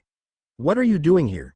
Izuku asked, not surprised by her sudden appearance as Mirai normally did, only curious. Was investigating a digital shift when I found this breach, seeing no one understood what she was talking about, she decided to leave it aside. Never mind, what you should know was that this, she made a vague gesture to the pixelated windows to nowhere, shouldn't have happened and you shouldn't be here, so it's better start making your way home. Hey, we took care of things just fine, Gargomon said proudly, puffing his chest, but then he started to glow. In a second the bunny reverted to his rookie form, Terriermon slumping. Wow, Talk about a sugar crash, he said tiredly. He wasn't the only one. Izuku felt like he just did a complete training course with Pixelmon. Mirai noticed the young prince's sudden exhaustion and explained, both you and Izuku just achieved this new threshold, you two will have to get used to it before you can really use this amount of power effectively. She turned to the other Digimons, that is true for all of you. Mina was holding Izuku's arm and helping him stand now. Terriermon was also being helped by Vmon and Drakmon. Are they going to be fine? She asked the woman. Mirai shifted her focus to the only other human in the group. Yes, they only need to rest. I don't think we're introduced. I'm Mirai. I'm Ashido Mina. Nice to meet you, ma'am. Mirai giggled at how Mina called her. Now Mina, can you do me a favor? The girl nodded. Keep an eye on Izuku for me. He is even more of a trouble magnet than his father. The boy in question was so out of it he didn't even respond. His eyelids were heavy and all he wanted was to lay down and sleep. Mina saw the state of her friend and nodded. I promise. Thank you. Now you all move along. I have to clean this mess. The kids said their goodbyes and started to make their way home, leaving Mirai and the unconscious DemiVmons behind. The woman sighed. Looks like it will happen sooner than we predicted. At least now Izuku will have more time with his father. She glanced at the downed Digimons, now to solve this problem. She tapped some more in her laptop before a new window opened. A face she watched turn from a boy to one of the most powerful men on both worlds appeared. Enji, I need your help. Are we there yet? A raspy voice asked. It came from a short and stout Tyrannosaurus Rex-like lizard with amber-orange skin and light green eyes. He has flattened forearms with broad, three-clawed hands and distinct pectoral muscles. His tail was stubby, and its head and snout were almost as large as the rest of its body. He stood about 3 feet tall if he wasn't currently seated in the back of a luxurious car. Just like the other 10 times, no, came the answer from the other side of the backseat. Where a maroon-eyed yellow-skinned lizard in a bluish-white pelt with navy blue markings and purple claws was. He had a yellow horn protruding at the top of his head, and his belly was blue with unusual pink markings. Agumon, stop asking the same question. Gabumon, be nice. The unsurprisingly childish voice of the 4-year-old between the now-named Agumon and Gabumon said. The kid was a boy with bicolored hair and eyes, white with gray on the right side and red and an azure blue on the left, using a blue dress shirt and jeans tucked in his Marin boots. Come on, show, I'm bored. Agumon grumbled. The hyperactive lizard hated sitting still, especially in a car as he could see many interesting things passing by but couldn't do anything. Then why did you want to stay out and take the ride with me, instead of being in my digivice? And leave you alone? No way. Yeah, Shoto. Especially when, Gabumon was about to compliment Agumon's statement but ended up trailing off while staring at the driver. Shoto looked at the adult, a man with an imposing build, red hair, and azure eyes like his left side, normal considering he was his father. The man was wearing a simple black business suit that was formal without being too fancy.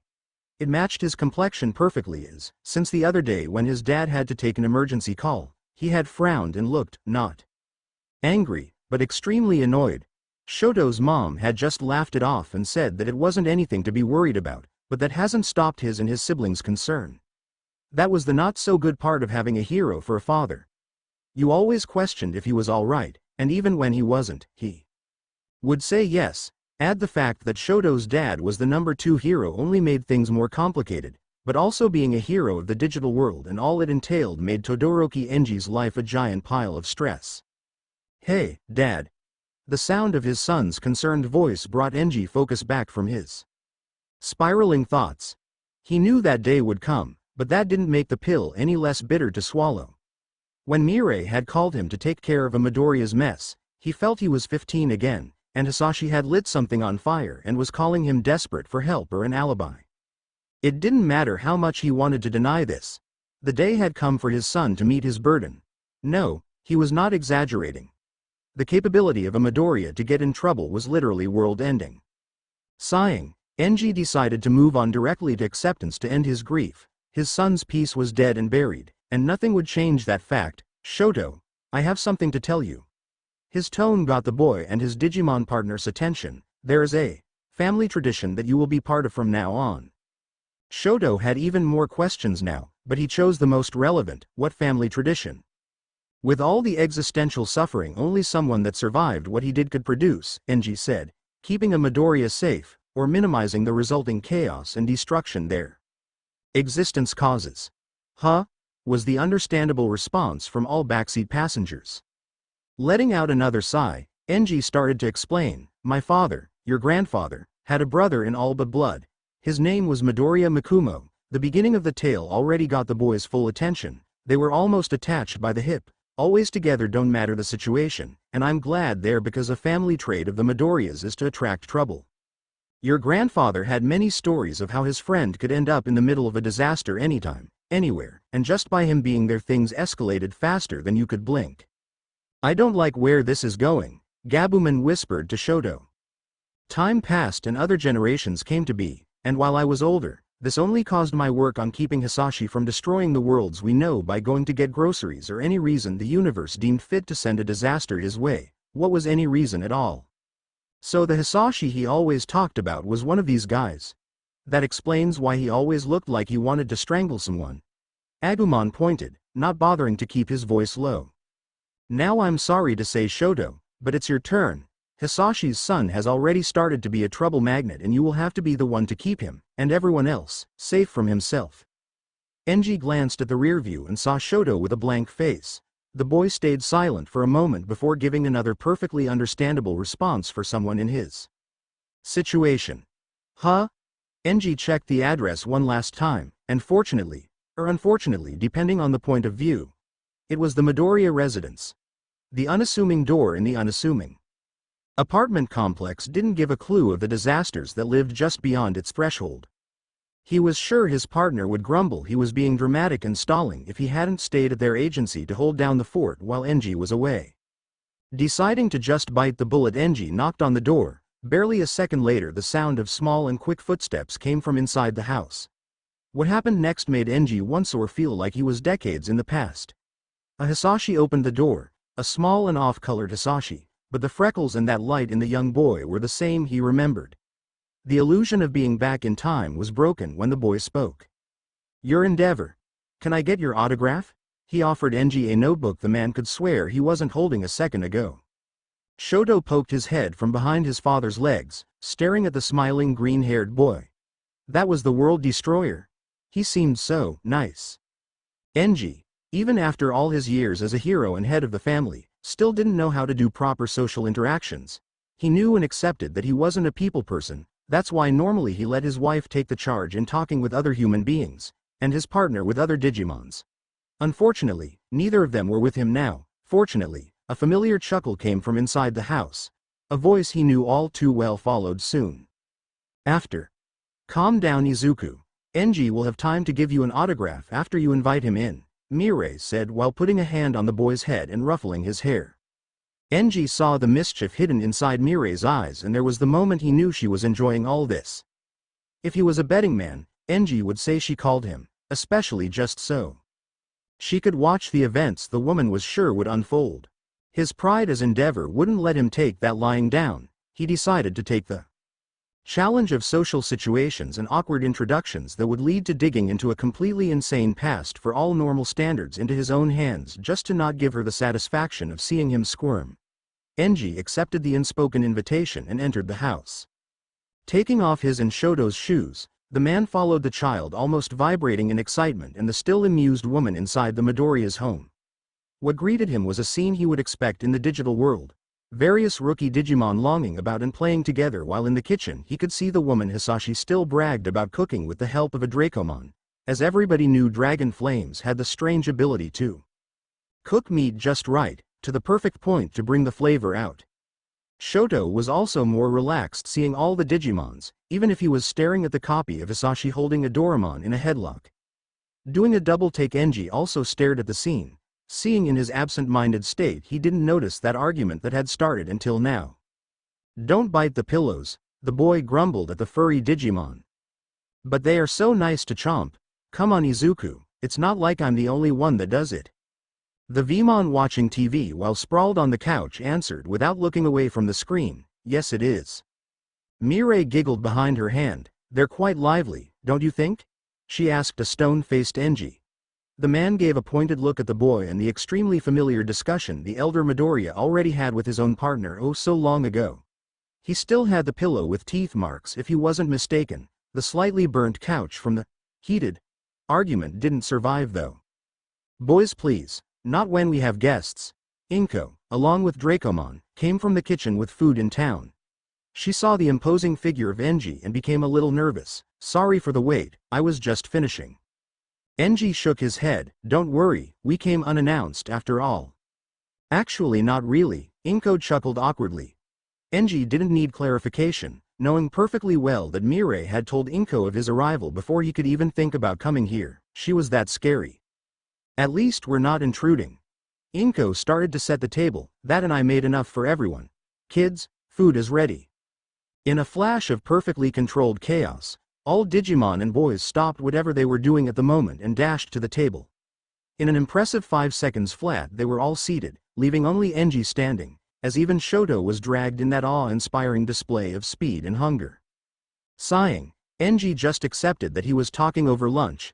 Sitting beside his son he partook in the excellent katsudon served. After some minutes he finally collected his thoughts and started, I should explain why my son and I have come here today.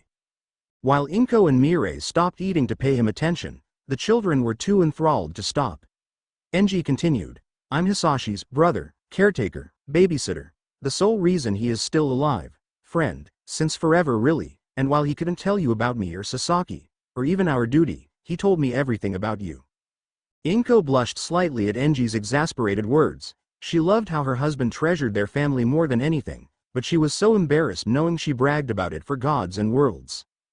Izuku stopped stuffing his face with the meal of champions for long enough to say, Mirai showed us a picture of you three, and she told me you all saved the digital world. Shoto, who while not wolfing down his plate like the others, still was eating with the enthusiasm of a 4-year-old, paused and wiped his head to look at his father. You what? Enji explained plainly, I only did my duty, and being honest I didn't do that much, besides keeping an eye on Hasashi. He grumbled the last part. Mirai giggled behind her hand, don't let him fool you Shoto, Enji was a hero long before he got his license, he's just too humble to accept it. Shoto smiled at his dad's embarrassment, before blinking in confusion, how do you know my name? His only answer was a wink from the woman. Izuku saw that and gave him an understanding glance, yeah, Mirai won't tell anyone how she knows about stuff. Just think she knows everything, it's easier that way. All around his partners nodded between bites, the heavenly food, and natural Digimon hunger, making stop eating to joy the conversation, a task they weren't capable of accomplishing. Clearing his throat loudly, Enji got the conversation back on track, while I would have liked to have met you much sooner, my position and our mission didn't let me. The reason why Hasashi couldn't be here and we don't have much liberty is that we have a system we created to keep the real and digital world in relative peace. Inko frowned slightly, so you will finally tell us why Hasashi is away. Mirai was the one to answer, yes, it's time you learn some things that the children, unfortunately, are not ready to learn. Izuku's eyes widened, but before he could protest Enji cut him off, indeed not, that's why Shoto accompanied me, so he could keep Izuku company and out of danger. He gave them a meaningful look. The boys and Digimon traded glances, they all knew it was an unspoken order, they had to go. They all finished their meals with less vigor than before. Izuku looked at Mirai in hopes she would let them stay but she just shook her head. Bummed, Izuku led his partners and Shoto to the door. Hey, there's a park near here, we'll show you. When the door closed, Enji took a deep breath, it was time to go down memory lane. Let me start from the beginning. My family and the family of your husband have a history together. From my father and Hasashi's father to us, and I think that our sons too now, we watched over each other. Always have and always will. Doesn't matter how much I say Hasashi would bring up the end of the universe by just existing if not for me. He also has saved my life more times than anyone can bother to count. Inko smiled at the accurate description of her husband's luck, and it turned gentle when she heard how he and this man that was almost a force of nature himself took care of each other. She knew that Hasashi was a caring soul. Izuku was like his father in that way, they both would do everything to help someone in need. Hearing that they would also always have someone to help them when they needed was a great relief. I'm glad to know. Enji nodded, he would never say aloud, but having his son along with the mini Hasashi filled him with relief. There were a metric ton of flaws the Midoriyas had, but there was the double of virtues, in particular their loyalty. Shoto had someone at his corner now the same way he had. Enji thought while remembering all the times he needed help, it didn't matter what. Hasashi was there, always was, and always would be. Letting thoughts of old times and other tangents go, he was stalling and he knew it. He continued knowing delaying the inevitable wouldn't get him anywhere. Why we couldn't keep in touch and Hasashi is not here is because the worlds as we know are ending. There was a pin-drop silence after his words. Inko couldn't believe what she just heard. What? She must have heard him wrong. What do you mean? Her voice was as fragile as cracked glass, incapable of accepting his words. Enji turned his eyes to Mirai. She met his gaze, and nodded. There was no backing out now. The digital world and the real world have their days numbered. The reason is, because they are fusing. He took a deep breath. He would have to give some context before diving into even more unpleasant topics. From the beginning, the digital world was a creation of the real world, so it obviously had some overlap. That was actually the reason Hasashi, Sasaki, and I ended up there. But some time ago, this overlap started to grow. Our world and the other began growing closer and closer, and one day they will become one. This will be the day both our worlds will end and a new one will be born. Inko was shaking a little. All that was too much, but there was one thing, one small part of her on the back of her mind that knew where this was going, and it terrified her. Eiji kept going because if he stopped he wouldn't be capable of starting again. This is also the day where your son, Midoriya Izuku, will be crowned king of the new world. And our sons will have to save whatever is left of our worlds from succumbing to ruin. Inko felt the walls closing in on her. The room suddenly became much smaller than it was a second ago and her vision grew dark. Mirai holding her hand was the only thing that grounded her. Inko couldn't believe her baby, her sweet boy that barely started his life, had already the weight of the world in his shoulders, that one day the sky would fall and he would have to catch it. Enji gave her a minute to calm before pressing on. I'm sorry that not me or any of us could carry this burden in his place. But the truth is, our children will surpass us, and your son will surpass us all. When the day comes, he will be our only hope. Inko tried to deny it, tried to latch onto something. How are you so sure? How can you know all that? Mirai was the one to put the final nail on the coffin, because it was Yggdrasil who predicted it. The probability of world fusion is of. She opened her laptop and showed her the screen. All the calculations are secondary. What was truly important was what was flashing in the center. 99.87%. The woman then pressed a key, and more calculations started, and when it happens, the success of any of the two civilizations surviving alone are. The computer stopped. On the screen only one number that was by itself a death sentence. 0%. Inko was almost hyperventilating now, but before she could descend into a full-blown panic attack, Enji spoke. There's where Izuku comes in. While we're all doomed without him. When he enters the equation. Mirai pressed another key. The screen once again was covered in numbers, but in the end, the answer was one single blaring red word. Error. What? Was everything Inko could say in this situation. Enji explained. The reason behind it all still completely expected and even then horrifying to this day. Yggdrasil can predict everything within his comprehension, his power, almost perfectly. But if something, someone, is beyond his comprehension, then they are beyond him. Now tell me, who is the only person that can say they are beyond a god? Even if now he's only a boy, even if he is not ready for it, one day he will be.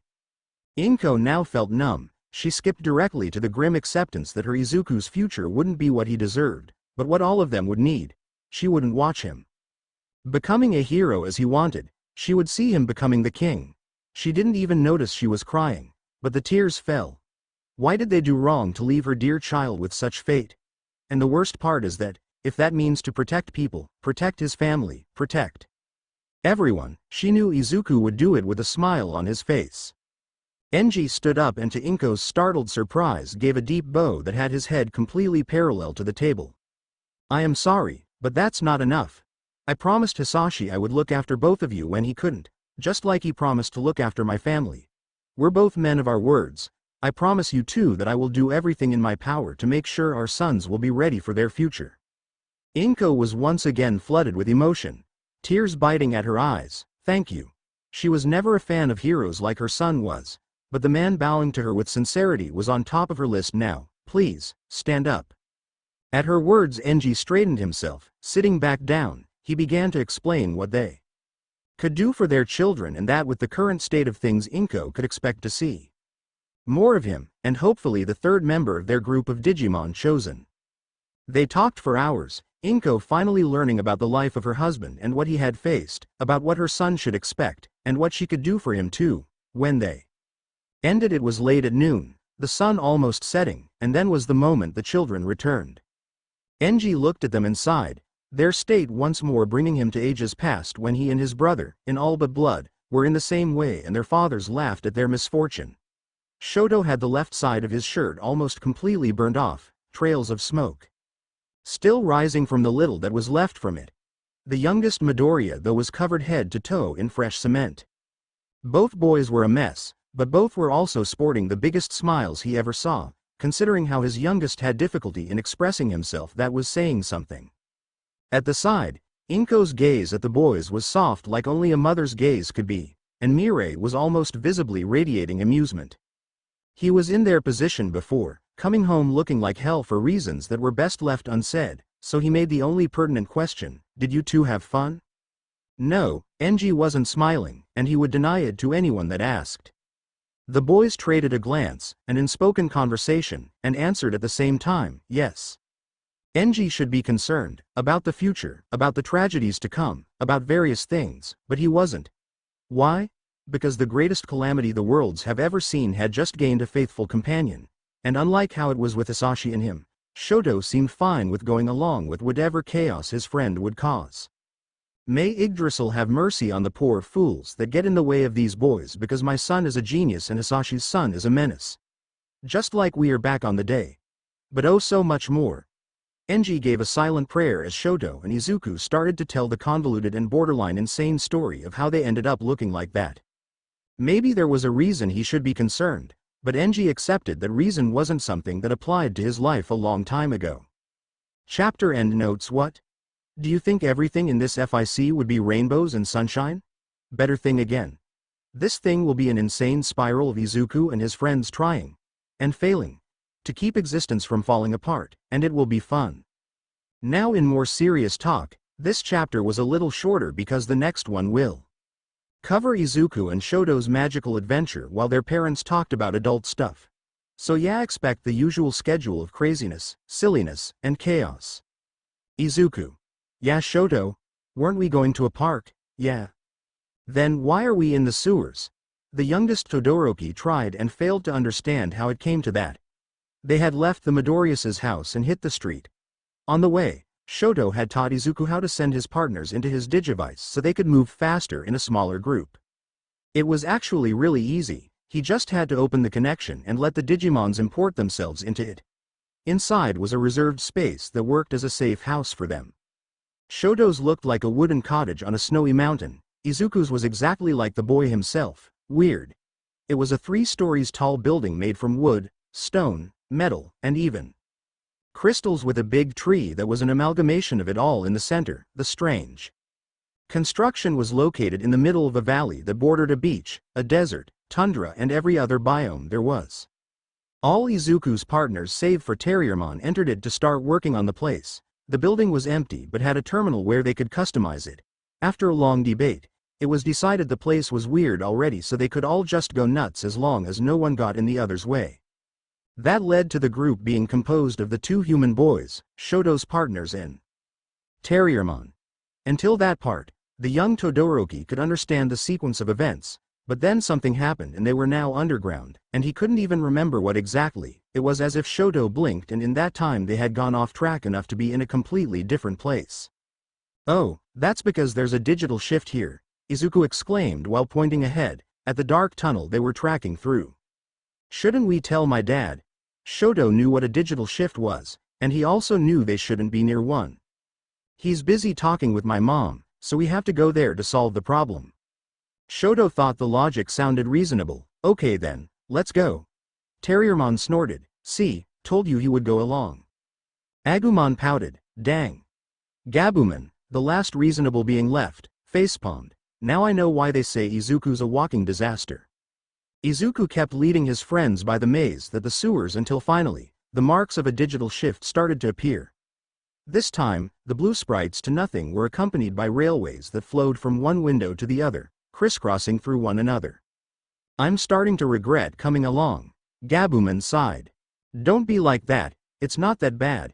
Terriermon barely stopped speaking when a rumble sounded from deeper in the tunnel. Izuku sighed heavily. Please, stop tempting fate, he begged his first partner. The clicks of something walking on the rails filled the air, making the group tense. Thanks to the training they received, Izuku from Pixelmon and Shoto from his father, the boys reacted in time to jump away when a large body crashed into the place they were a second before. It was a giant spider Digimon, mainly colored black but having some yellow lines on the fur. A yellow helmet covered the upper face but left the 9 beady green eyes, the 3-piece maw and the red mane of hair exposed, and a white skull and crossbones mark on top of the abdomen. All in all, the Digimon was intimidating in appearance alone. Add the fact the spider was almost 4 times taller than the boys and you got a truly terrifying enemy. Izuku gulped and pulled his digivice, scanning their adversary. Dokugumon. Level Champion, is an insectoid Digimon. It is a cursed Digimon in the shape of a spider, whose entire body has been parasitized by a computer virus. While it was originally a spider type, it had a docile personality typical of insect-type Digimon. However, at some point, it was drawn into a powerful electromagnetic storm and infected by a computer virus that had been circulating the network. Since then, it has become but a lump of poison, or, in other words, a computer virus that corrodes anything it touches. Not only that, special mention has to be given to its great movement speed, made possible thanks to its 8 legs. No matter how desperately one tries to get away, Dokugumon will never be far behind, and it will not stop its chase until the opponent ceases to continue running out of exhaustion. They live in colonies and are presided over by their queen, Arukanimon. Why it had to be a spider? Agumon shuddered. He didn't like the 8-legged things. Ugh, baby flame. He spat a fireball at Dokugumon. The champion took the hit without flinching, only becoming angry at the small dinosaur. Dokugumon roared. Poison cobweb. The spider shot a purple blast of sludge from the mouth at Agumon, who yelped and dodged. The gunk hit the ground and hissed. I'm sure that's poisonous and almost sure it's acidic too. Izuku nodded to himself, and that's dangerous. Right. Poison, strong. The Dokugumon spoke in broken sentences. Proof of the virus that infected it also affected its mind. Me. Hunt. The champion yelled and lunged at the prince. Look out. Shoto's cry was followed by the boy using his quirk with a stomp. Shoto was a special case. His quirk, like his hair and eyes, was a heterogeneous fusion of both his parents' ones. He could use fire from his left side, and, as he just made use of to stop Dokugumon, ice from his right. Izuku stared at Shoto and the glacier coming from his right foot with stars in his eyes. That's so cool. Fight now, geek out later. Terriermon complained, snapping his little bro back to reality. The bunny jumped on top of Dokugumon's head, holding on to his foe's mask with one hand. He started to pummel it with the other.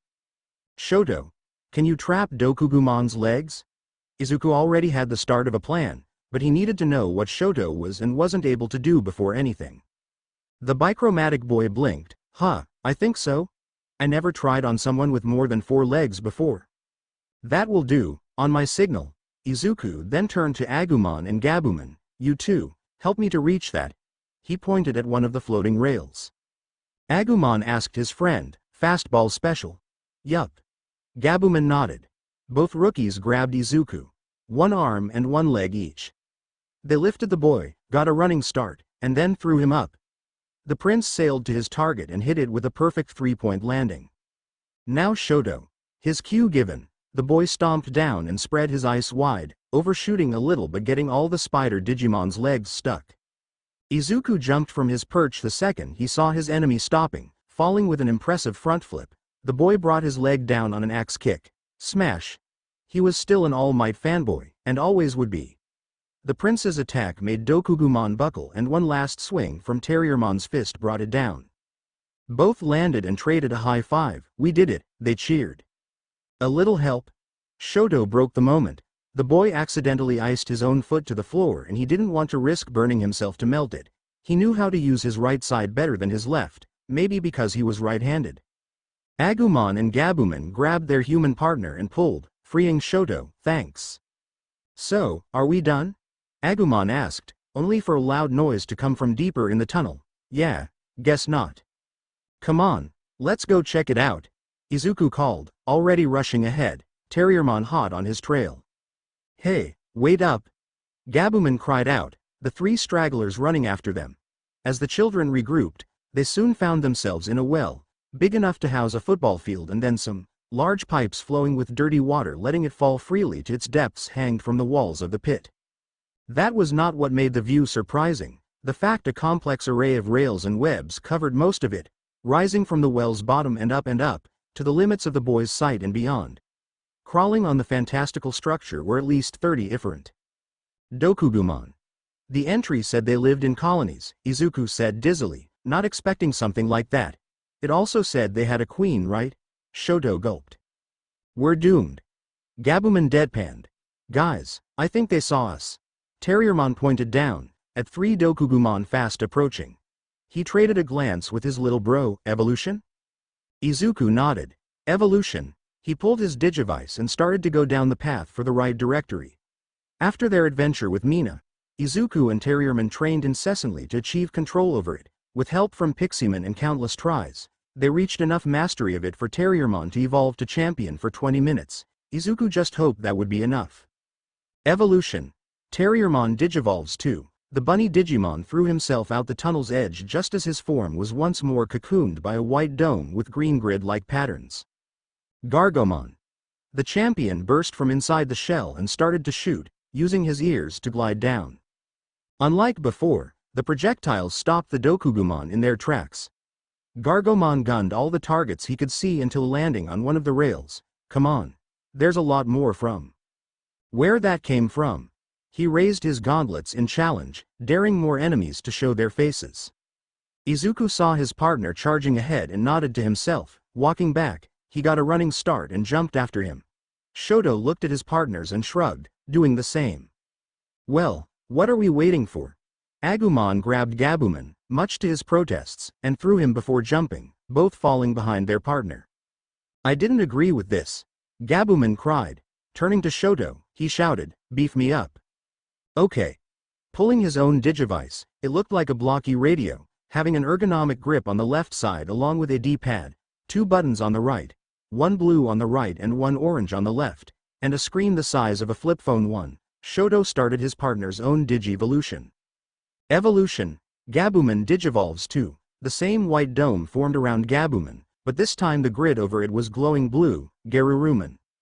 Shoto grabbed onto his partner's back, now a giant beast resembling a wolf with light blue fur, a white underside, dark blue tiger stripes, magenta claws, dark blue tipped blades, and a very curly tail. Garurumon, stay on the move.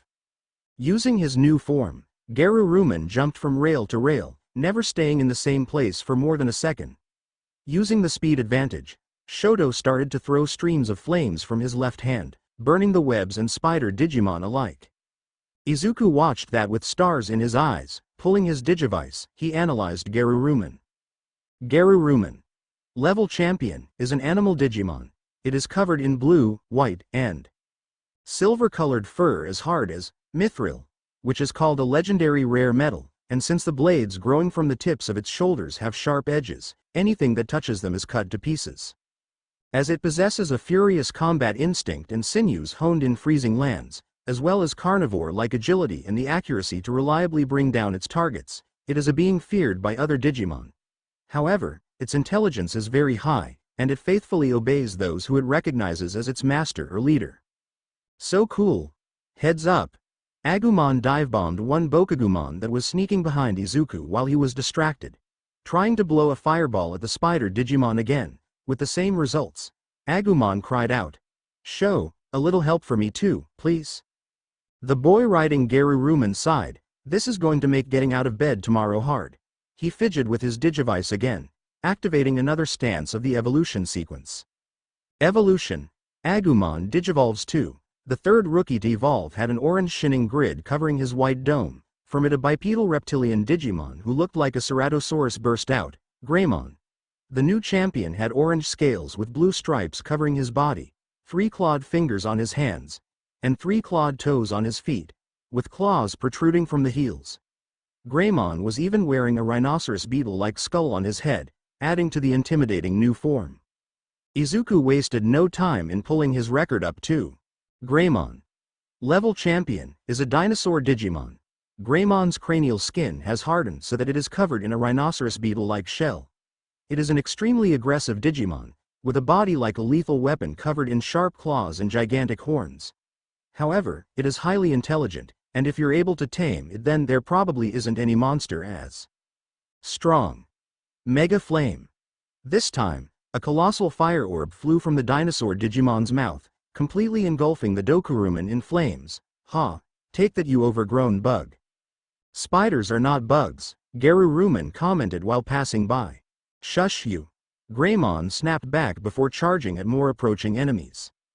Seeing Shoto evolve both his partners, he got an idea. Fidgeting with his digivice, he found the right program and smiled. Deploy. A green pillar of light formed at his side, and from it, Dracomon stumbled out. Get your paws off my grill.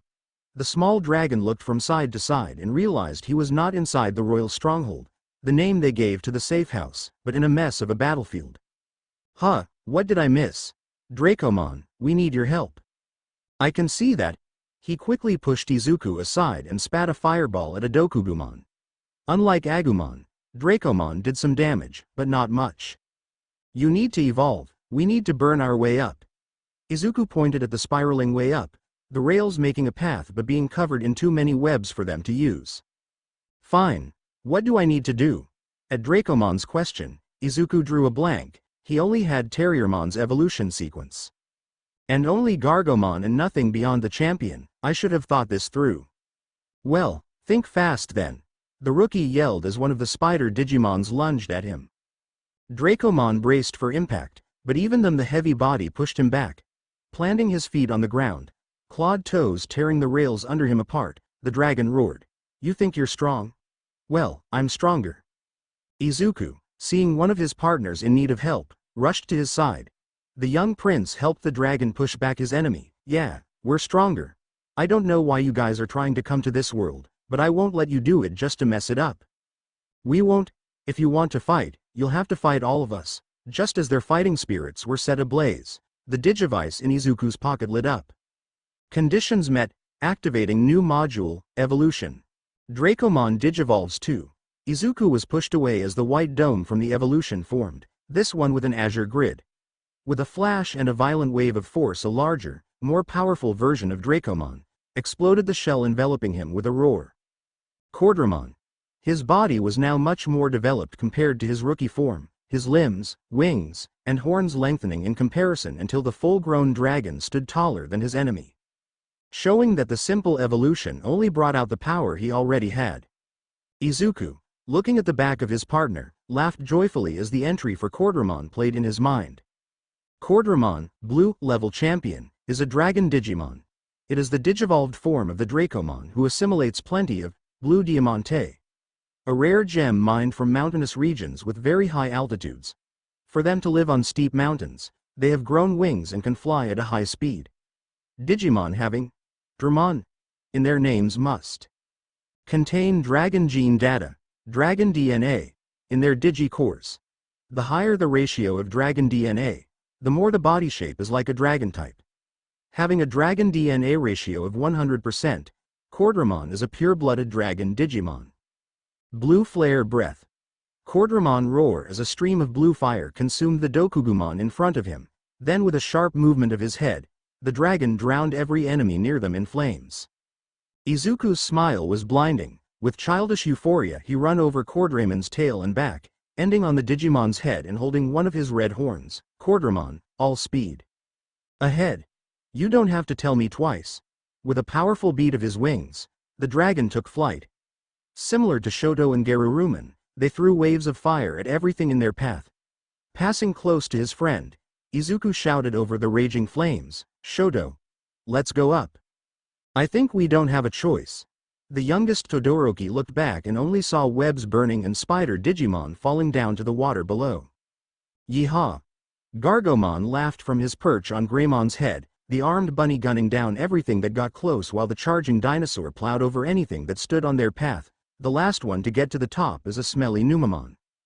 Shoto blinked. What? Escape now. Get confused by that later. Garurumon growled. Then the lupine Digimon made his best to run away from the inferno burning around them. The three pairs of raiders and mounts rushed to the top of the construct of rails and ended up face to face with a concrete ceiling. Gargomon huffed. Gimme a boost. He jumped on Greymon's tail, giving the chance for him to snap it up and send the bunny flying. Gargomon shouted while closing on the ceiling. Dum-dum upper. He threw an explosive uppercut and blew the obstacle in their path to smithereens. The prince's first partner looked around and tilted his head. A train station? The others came from the hole just as the flames started to rise from it. Izuku saw the station where they ended up and how it too was covered in the blue sprites of a digital shift and gulped. Guys, we're not out of the fire yet. He stopped, realizing what he said. Huh, pun not intended. The others chuckled at his embarrassment. Shoto and Izuku jumped off their perches on their partners' backs, the latter noticing the former had burnt away most of the left side of his shirt. Shoto, there's a... He pointed at a patch of cloth still on fire. The bichromatic boy put it off with some heavy pats. What do we do now? How about helping me? A new voice came from the ceiling. The two boys looked upward and saw, dangling by spiderwebs, a train. The most shocking part wasn't that but the fact the train was a Digimon. The young prince didn't waste a second checking the new Digimon. Entry. Locoman. Level Ultimate is a machine Digimon. It has the appearance of a steam locomotive, and its purpose in life is to keep running. It is a being that transports the data within the network across the digital world. Within the digital world, where a large quantity of information comes and goes, the meaning of life for Locoman and other vehicle species Digimon is in how quickly they can convey that information. However, there are times when old models of Locoman have run completely wild as a result of seeking to go too quickly. Although its range of movement is confined because it can only run on rails, there are occasions when it has generated spatial distortions by continuously running in circles. He's an ultimate. The whole group exclaimed in shock. The only other ultimate Izuku knew was Pixiemon, and his sensei was so absurdly strong that the young prince not only had never beaten him but also not put a single scratch on the fairy Digimon. Yeah, I'm not much of a fighter though. The living train chuckled awkwardly. I got trapped here by Arukanimon after she ambushed me and I thought I was done, but she's out now and you guys are here, so, a little help? Of course. Just a second. Izuku used the walls to jump from surface to surface until he reached Locoman. Landing on his front cart, he patted the Digimon metal casing. Don't worry, we'll get you out. Hey, you're the prince. Now that Locoman had Izuku in his line of sight, he instantly recognized the boy. Yeah, I am. He chuckled while scratching the back of his head. Now keep really still. I'm gonna cut the webs. Using deploy again, Izuku summoned Zubamon. A little to the left. What the heck? The sword Digimon looked from side to side. What happened? Long story, I'll explain later. Now we have to cut those webs. Zubamon shrugged, saluted, and turned into his weapon form. Izuku grabbed it with both hands and shouted to his friends on the ground, get ready to catch us. How are we gonna do that? Garurumon panicked. He didn't like the idea of being crushed by a train. I have an idea. Gargomon quickly rallied the others. Up top, Izuku was slashing all the webs he could reach while running on top of Locoman, the Digimon not even breathing in fear of getting hit by accident or worse, making the prince fall. With increasingly less force to keep him up, Locoman started to descend, more and more until his weight was too much for the webs remaining and he dropped. Heads up. The train warned. He crashed down in a surprisingly soft manner. Looking down he saw the reason. Why, snow. Yup. 4 champions were more than enough to powder a glacier in time. Gargomon laughed. We did it. Izuku jumped down from the top of the cart he was on and rushed back. Just as he regrouped with his friends, the champions started to glow and then returned to their rookie forms, the human boys almost kneeling over from the energy crash. Oof. Terriermon didn't stop on the almost. He fell on the floor on his back. Dracomon on top of him. Agumon on top of the dragon, and Gabumon on top of them all. Zubamon, back in his normal form, grabbed them all, I'll drop them on your digivices, then I'll finish helping Gomamon set the aquarium. Call if you need anything. Just as he finished, the armored Digimon and his cargo were covered by a green pillar of light and vanished. We should go before Arukanimon gets back. I'll give you kids a lift to the edge of the digital shift. From there you can go back to the real world.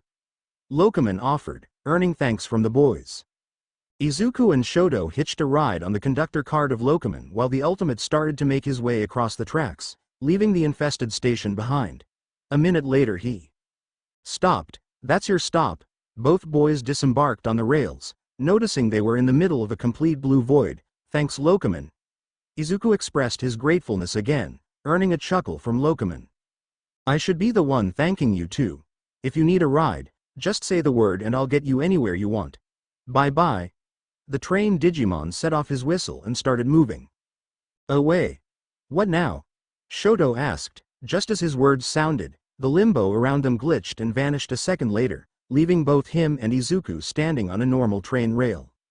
Now I think is better we jump ship before that train hits us. Izuku pointed at the said approaching vehicle. Both traded a glance and a nod, then they threw themselves from the rails. Luckily, it was a suspended line. More luckily, there was a construction site under them, so Shoto had complete freedom to create a glacier and slide down to the floor. That wasn't that bad. The youngest Todoroki smiled and clapped some dust from his hands. Right, Izuku? He looked around, not seeing his friend anywhere. Help! Izuku's voice made Shoto snap his head to its source, a cement mixer, which was both on and full. Hold on. Shoto quickly rushed to it and started fidgeting with the buttons and levers on the machine. He did something right, as it spilled its contents on the ground. Izuku got up, completely covered by fresh cement. The boy spat and whined. Ew, that tastes horrible. I think it wasn't to be tasted. You're probably right. And that's what happened. Izuku finished his tale, both he and Shoto sitting side by side on the couch after a good bath and a change of clothes. Shoto, still staring weirdly at the t-shirt with "T-shirt" written on it that he got from Izuku, nodded. Walking back was surprisingly calm, even if Izuku was covering everything in cement. The young prince's head dropped. Sorry. Enji chuckled and shook his head, like father like son, at least you remembered to take off your shoes. Inko laughed. Yes, it would have been a nightmare to clean everything. Hey, Dad? Shoto pulled his father's sleeve and used his best puppy eyes. Can I go hang out with Izuku more times? The second-place hero in Japan looked from his son to Izuku's puppy eyes begging for him to say yes and sighed, already knowing he would get gray hairs before the year ended. Well, at least he would match his wife, sure, just keep out of trouble, or at least the collateral to a minimum. The boys traded a glance, a smile, and a high five. Yeah. The worlds were doomed, but maybe that was fine. With those two together, Enji doubted they would last much anyway. Thanks for watching. If you loved this video, please drop red heart in comments.